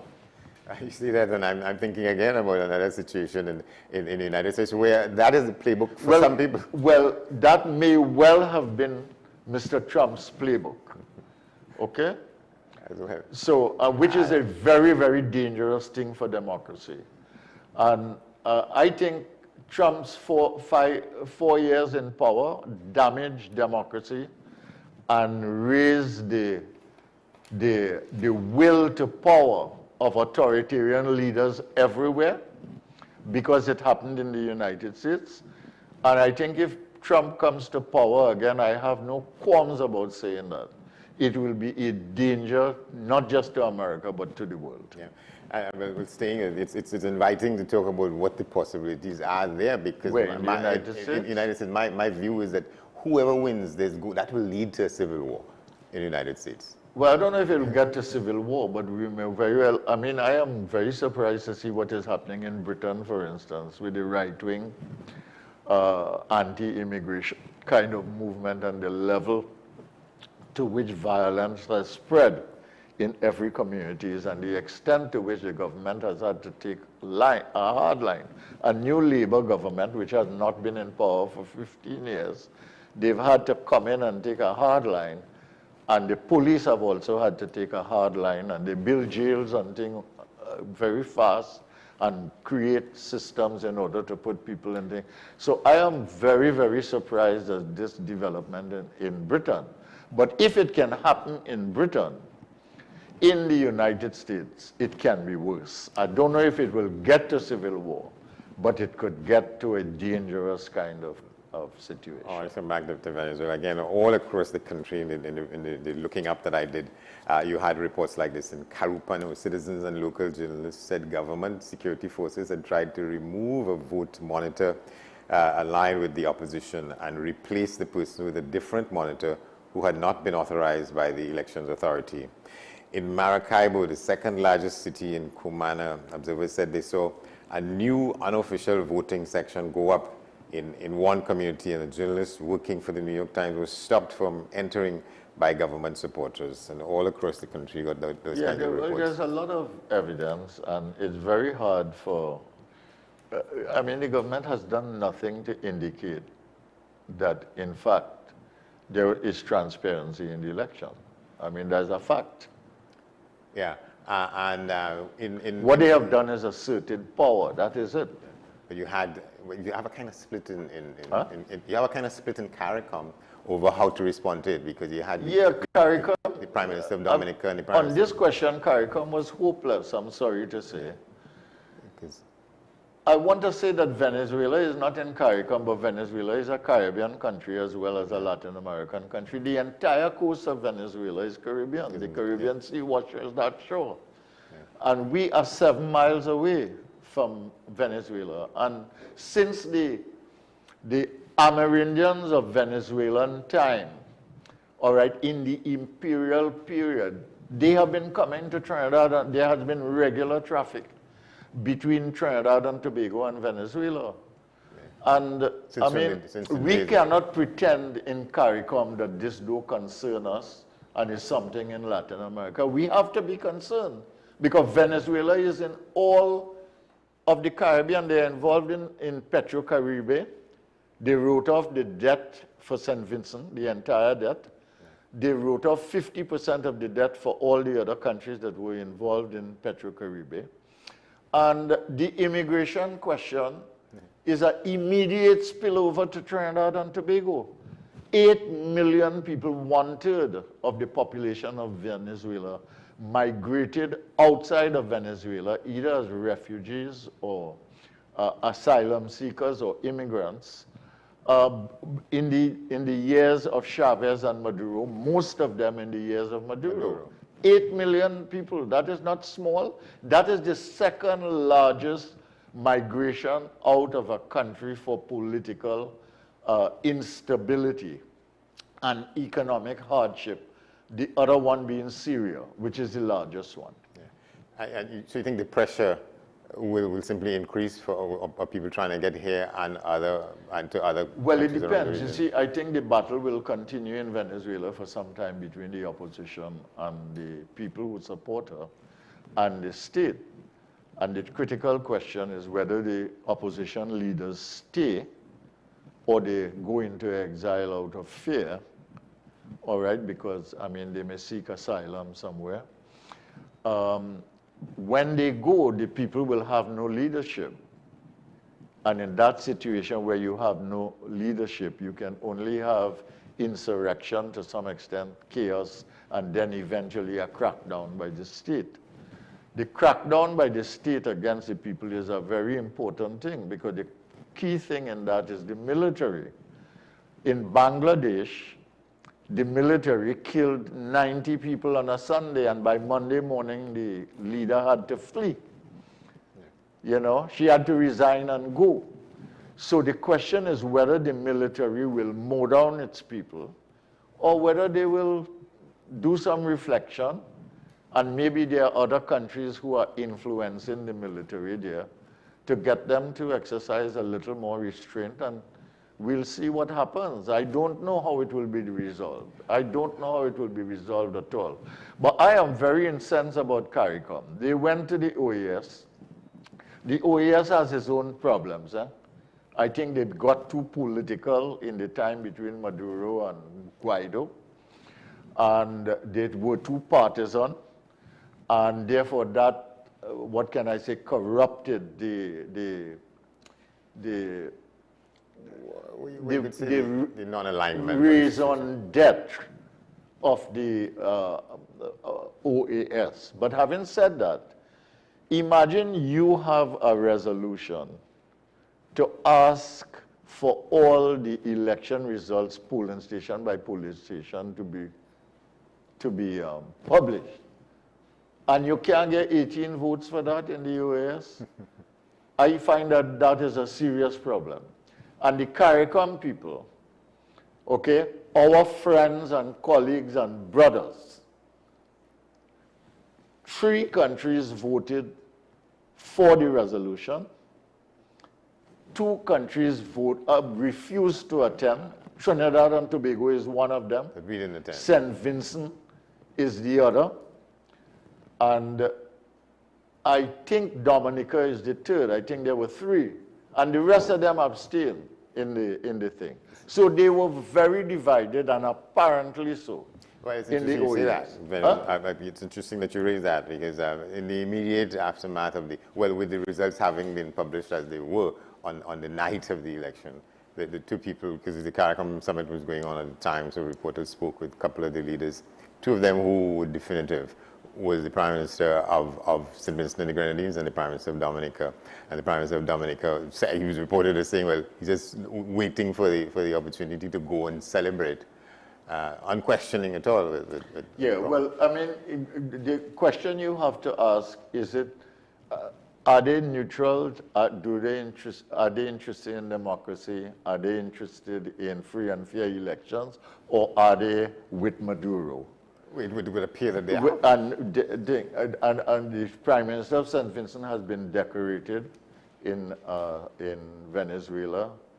He is head now of CELAC, which is the Latin American and Caribbean states. And thirdly, he has had his Petrocaribe debt wiped out, you know. So I think his position on the basis of those objective facts that I have mentioned is partisan and aligned to Maduro. I don't think there is any concern in there about fairness and about free elections and so on.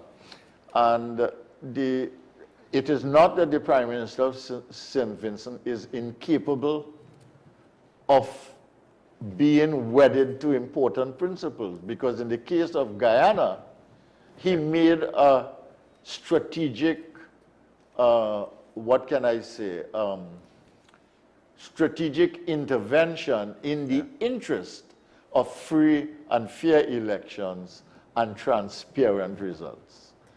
You think they are compromised because of personal relations, because of economic relations, all kinds of things. Yeah, because that's the question I wanted to ask. To what extent he's really neutral in the matter? And there's no neutrality. Question of diplomacy because... No, I think that, I mean, there is also an ideological current at work having to do with the historical role of the United States in the Western Hemisphere, and the countries beginning with Haiti, including places like Guatemala, Nicaragua, Venezuela itself, Colombia, you know. Argentina. So there is a history, Dominican Republic, Cuba.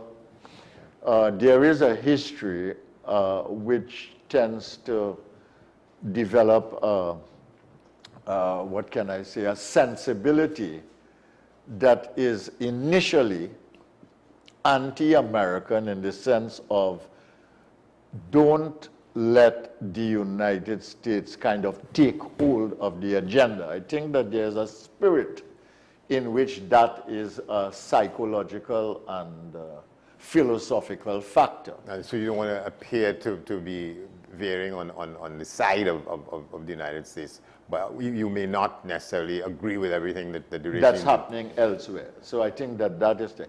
The other thing too is I talked about the migration question, which might be a spillover effect depending on how it evolves here, after that 8 million people migrating. But the second issue is the geopolitics. I don't think we should forget that about a month before election, Russian submarines with nuclear weapons came and docked in Cuba, right? Yeah. I don't think we should forget that the Cubans are heavily involved in Venezuela. Now, I am very pro-Cuba. I was a very pro the Castro revolution. I think it is justifiable in the context of history. But I also think that Cuba is very hardline ideological and American. And people can't speak their minds. Anti-American, yes, right? And inside the country, you don't have democracy, you don't have freedom. And they have had a long time. I mean, the election, the revolution took place there in 1959. 1959. Now, I know that they have had a lot of problems, sanctions, they've been squeezed, all these kinds of things. But they are heavily involved in Venezuela, so that there's that influence. China is heavily involved in Venezuela because of economic interests. Russia actually is involved in a gas field and gas exploration in Venezuela. Iran and Venezuela signed a 20-year agreement, all right, in the middle of all these negotiations about free and fair election, the Barbados Accord, and so on. So the geopolitics is a major factor in all of this, with the United States as the dominant player in the hemisphere, China increasing its influence in the hemisphere, Russia, caught as it is in that Ukraine-Russia box, wanting to go out and put some pressure on the United States in places where it must look after its own interests. And Iran is a loose cannon. You never know what's going to happen, because that country operates on the basis of surrogates. All right? So Iran will do nothing in Iran, but you may end up with a squad in Trinidad and Tobago or Barbados or Venezuela or, you know, anywhere, and something can happen. And so I think we've got to be very sanguine about the politics. And my problem with Trinidad and Tobago is that nobody talks seriously about these very serious things that impinge on our current situation, or immediate future, and our long-term future, and the future of the hemisphere and the world. You think we're playing it unnecessarily too safe, Trinidad and Tobago? It's not a question of safety, man. I think we're playing dumb. You know, I think we're playing dumb. We have been very smart, and I want to give, what can I say, my support to what the government has done with energy for Trinidad and Tobago. I think Prime Minister Rowley and Stuart Young as Minister of Energy did a tremendous job negotiating the things that they did with the United States, negotiating the things that they did with Venezuela, making Shell a party to the process, and basically facilitating their entry into Venezuela to be able to pull that gas here. The same thing for BP on the Cochina fields. And I think that they did a marvelous job on that, and they've handled the politics with Maduro very well. Right. But I don't think that they have handled the larger politics and the geopolitics that is going to emerge now. I am not sure how they are going to handle that. You're saying about walk softly but carry a big stick, but we have to walk softly, but we can't carry any stick. We don't have a big stick, all right? And I mean, suppose something happens, for instance, and through whatever process, Maduro is either deposed or goes into exile, and the opposition comes into office. You know, all these things are signed with the government of Venezuela, so they are valid. They are under the radar of sanctions, so they are good. But you would then have to renegotiate to some extent, not the details of the agreement, but the disposition of the opposition now in government in Venezuela. Yeah, so I don't think you could ignore that in any discussion, and all kinds of things could happen. And so that our relations with the possible transfer of power, that sort of is in a state of flux because of... Well, I don't know. I am sure. I mean, the government is stupid, and I am sure they're talking to the opposition in Venezuela. I'm sure they have conduits and so on. But I am saying that it's not just that you're talking to them. You've got to manage the politics and the geopolitics. As you say, yeah, well, that's a good signal for us. We have to wrap it up. Thank you very much, Dr. Butiwari. Does he end? That hour went so quickly? 35 minutes. All right, it's a thank you, discussion. Andy, for You're very welcome. an inspiring interview. You're very welcome. Thank you very much. This has been 10 Questions. I'm Andy Johnson. Thanks for watching. We'll see you next time.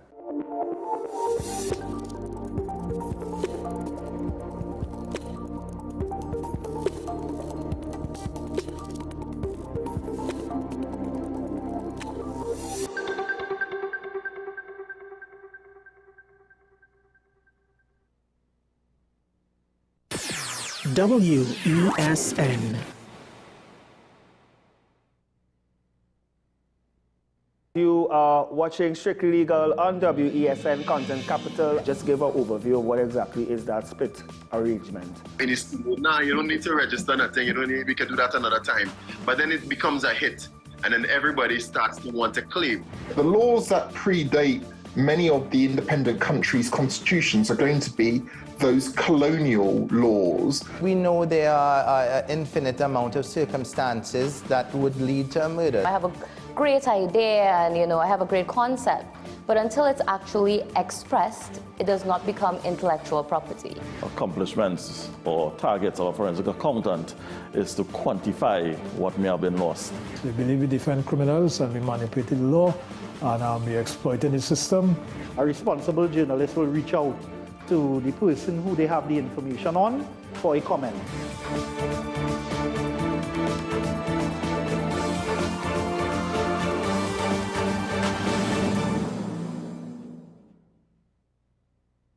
We are tackling the hard-hitting topics, some controversial topics, some topics we sweep under the rug. You don't always have to forgive in a relationship for it to move forward. If it is you are in a situation where you forgive the person, but to the detriment of yourself, what are you really doing? It is very uncommon for somebody in the younger age group to have dementia. Atheists don't not believe. Is that I can't disprove God, but you also can't prove God, so we cannot have a stalemate. We'll focus on the woman who's been the victim, right, or the man has been the victim. We exclude the children. Folks are trying to study the underlying brain mechanism to figure out how does this particular disorder happen in the brain? How is the brain processing this? Don't worry about AI, worry about humans working with AI. Are you willing to learn new skills to stay relevant for the future job market? That's the challenge that people are going to struggle with.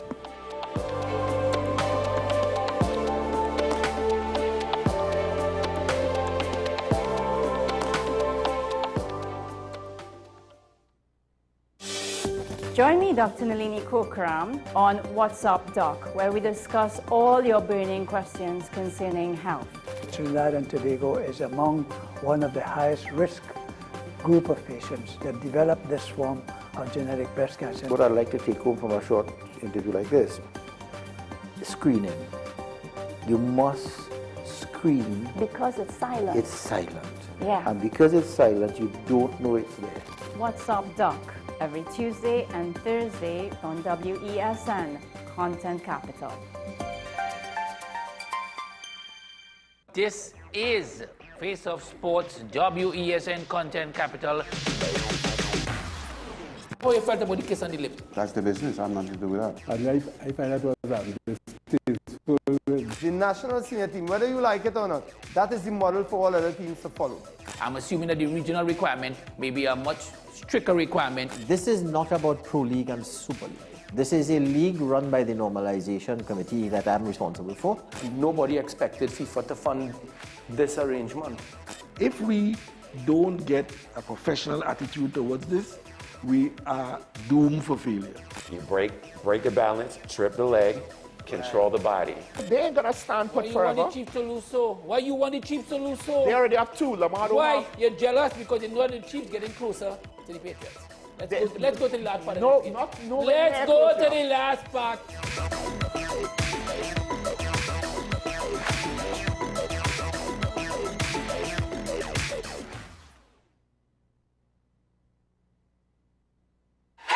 FanZone, your reliable, authentic supplier, has just gotten better. You can now visit our website www.fanzonett.com for your authentic wear and collectibles. The only place where you can use both your Visa debit and credit cards. Visit our website, fanzonett.com, to make your purchase today.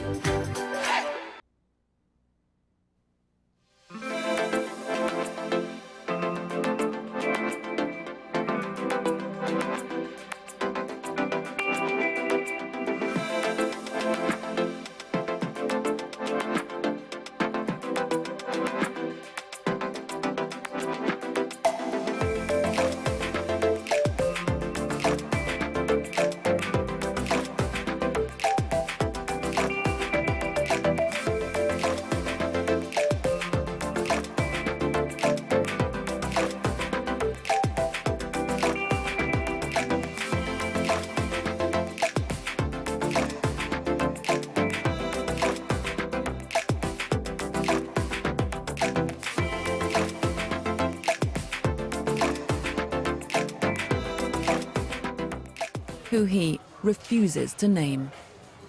Tout kidnapping qu'a fait Haïti, il pas arrivé, il pas arrivé nous vrai, il arrive nèg yo. C'est comme si nous on parle comme si on pas notre travail, mais l'eau comme si on qui a bon réfléchi. Pas c'est pour système dans le travail. Like many gang leaders, Tilapli wants to portray the image of a revolutionary who's now turned on his rich masters. He's keen to show us a community hospital he says he's building. Il a fait bloc opératoire. Et en l'air, il met dans l'air. Il va faire partie pour bailler ici dans l'air. Construction has clearly been frozen for some time. Les gars, c'est quand ils préparé pour soldats, ça fait notre terminal l'hôpital parce que des qu'ils n'ont goumé toi avec ces bateaux. Nous devons camper parce qu'on est pour la bataille, les défis soient faits. Et pas à toi à rentrer.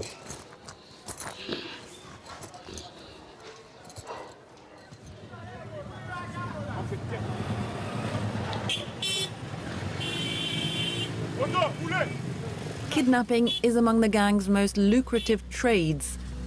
On average, 5 people a day were kidnapped at the beginning of 2024 in Haiti.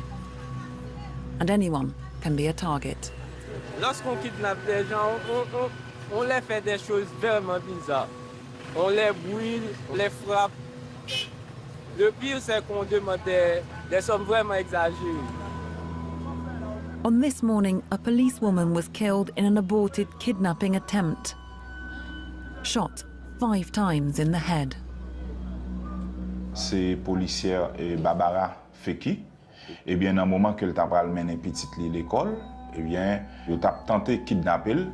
Eh bien, qui s'est passé que yo assassiné monsieur Axam yo assassiné qui donc c'est lui-même qui fait 17e policier qui mourit pour année.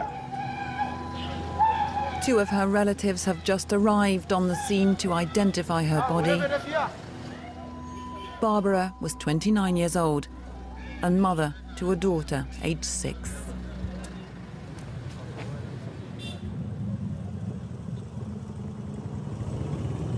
In a climate of total impunity, sometimes locals take justice into their own hands.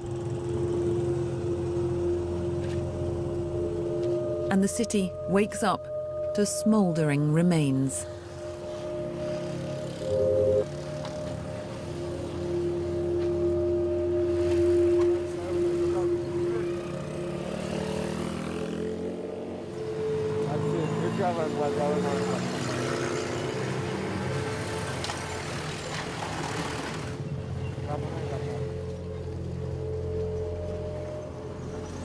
Le phénomène du bois calé, c'est un mouvement que nous avons toujours dénoncé. Ce sont des jeunes qui soumettent à des interrogatoires vraiment expéditifs d'autres jeunes et qui concluent que ces jeunes sont des bandits armés et les exécutent.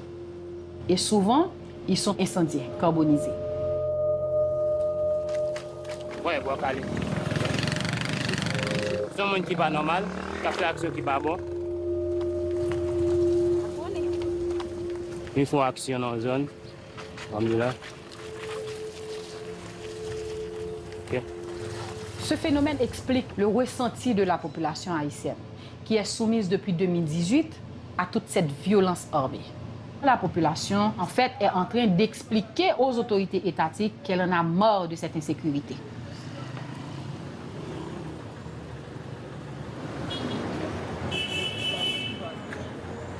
To try and bring the capital under control, the Transitional Council is counting on the multinational security force being deployed to Haiti to reinforce their own outgunned and understaffed police.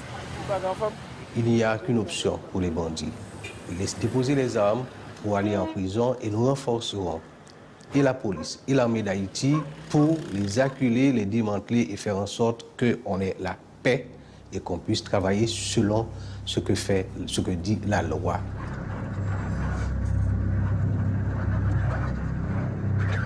Pour l'instant, effectivement, la police concentre tous ses efforts dans une étape de contenance, de les contenir, dans un certain périmètre.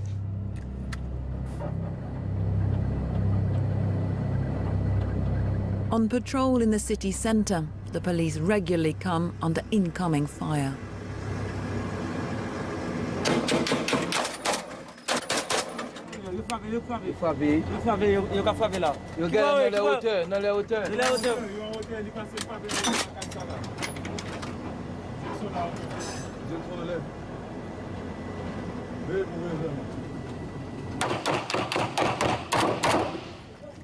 Moi qui bon.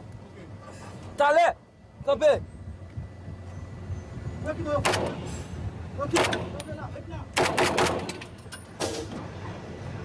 Regardez, bon monde si bac, bien. Même de droite. Oui, là. Campé. Ok, viens à tout là. Ok. Regardez, monsieur non, et qui en l'air, qui gonti, fait faucher blanc. Faut mettre tout le monde.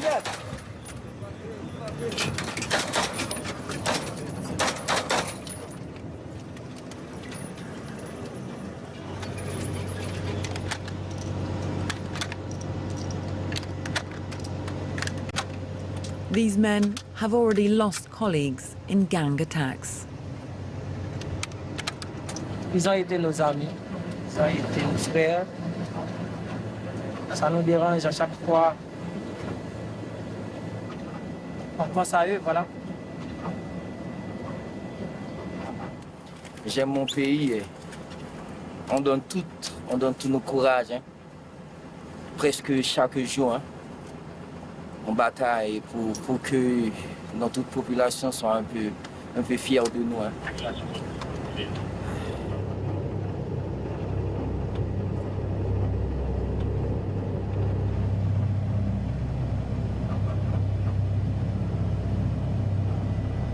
Ouais, gazon était là, comme si. Les lampes venaient. Venez, ouais, par exemple là. Les lampes venaient, je tire là-dedans. Pas que vous n'avez pas fait, nous. Nous arrêter là et vous n'avez tout fait.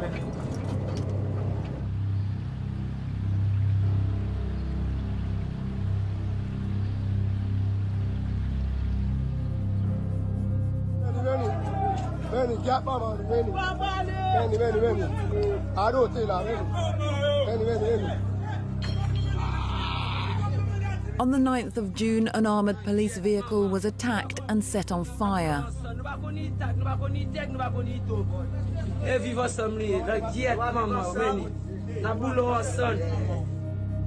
3 policemen from the anti-gang unit were killed, their charred and mutilated bodies displayed on social networks. The attack was claimed by Haiti's most notorious gang leader, Jimmy Cherizier, aka Barbecue.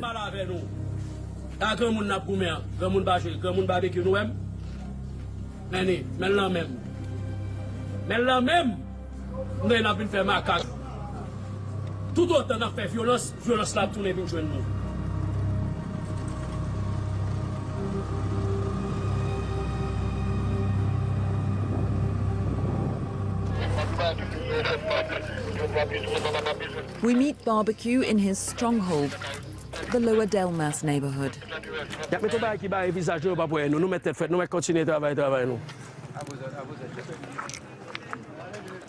Barbecue allegedly nicknamed due to his reputation for burning his victims. Nous fouillons tout en façon pour char pas passer, juste pour policiers au cas descendre pour nous affronter avec eux corps à corps.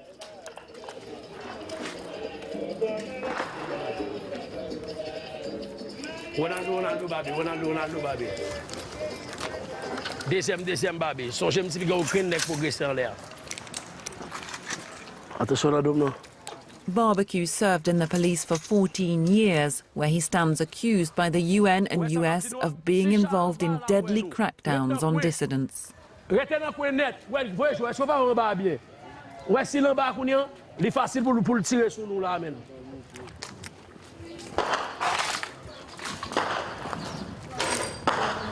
Now he's the frontman for Vivre Ensemble, the gang alliance formed in February, which has turned its firepower on the state.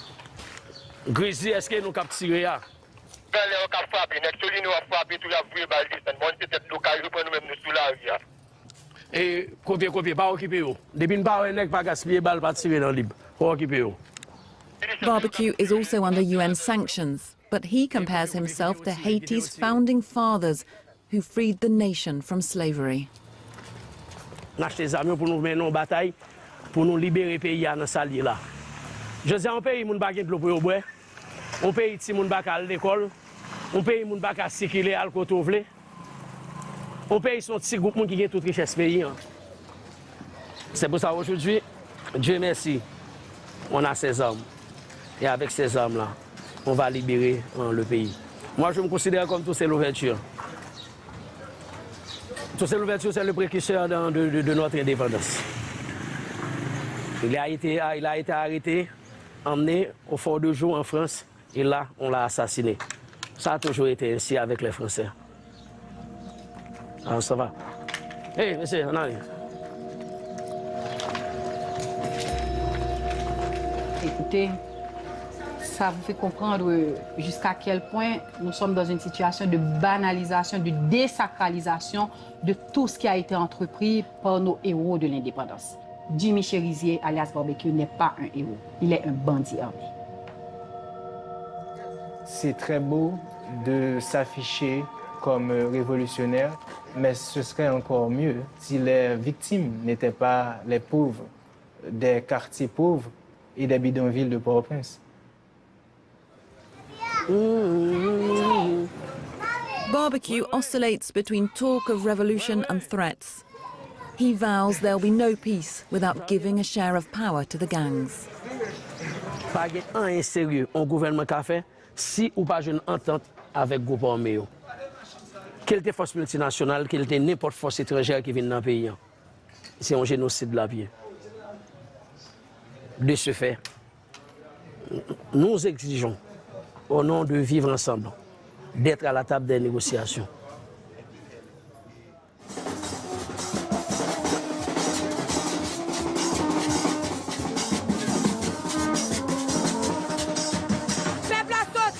Pour la vie chère, pour grand goût, l'école, l'hôpital, pas avec tout président et rien qui casse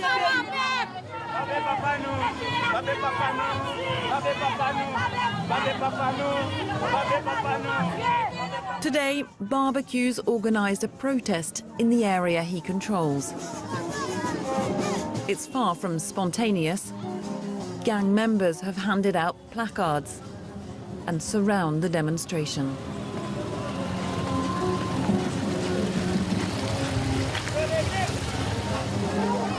The message couldn't be clearer.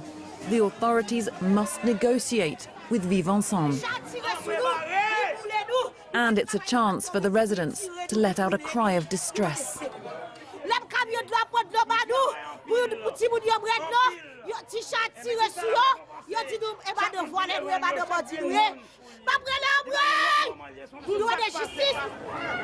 A population caught in the crossfire, used as a bargaining tool.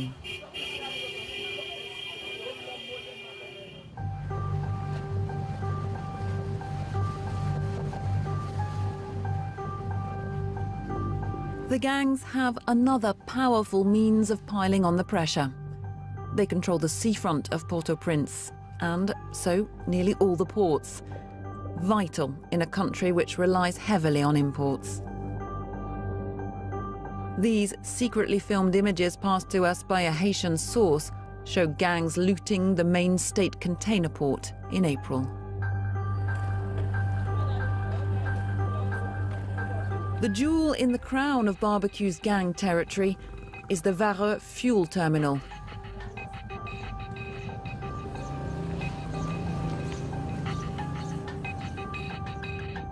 We're escorted there by barbecue's men who refuse to be filmed.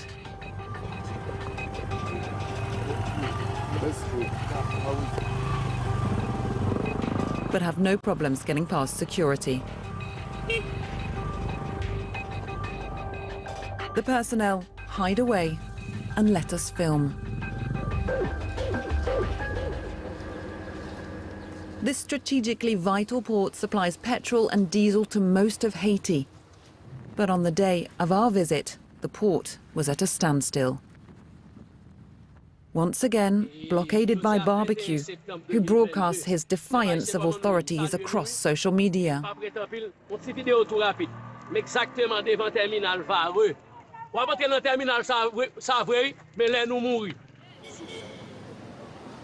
Port-au-Prince, Haiti's besieged capital, spirals further into decline whenever the pumps run dry.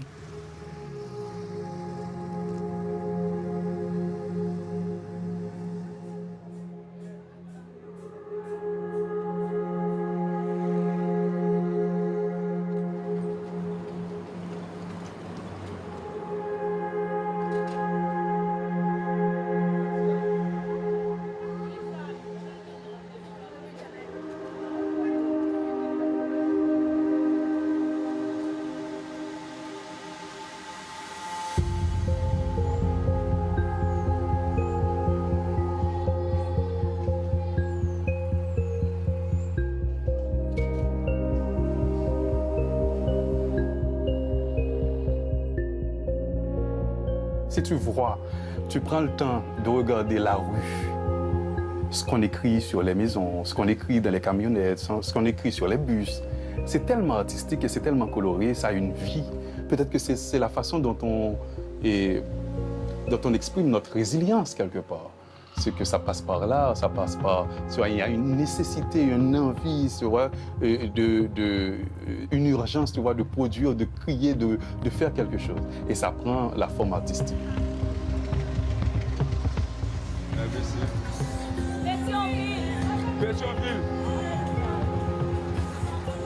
Les envahis zone yo pression c'est difficile mettre des jubilés.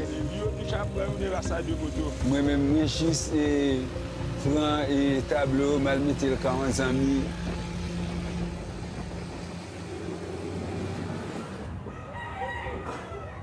Up in the hills over Port-au-Prince, Seller is visiting his friend, who's an art historian and collector. Maison musée. This wealthy suburb isn't in the hands of gangs for now. So Seller has stocked here the few artworks he managed to grab as he fled the battle zone.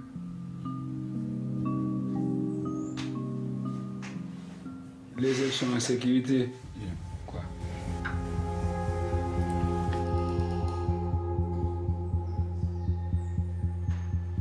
Même choisi pour me mettre là, ma gourmet. Qui j'en dis gourmet, c'est presque même genre travail pour tes messages, non gens. Plein d'artistes nous connaissent, pas mal d'artistes qui existent. Today, the Centre of Art is celebrating its 80th anniversary with a live painting event. Artists gathering together despite the dangers for the first time in months. Oui, c'est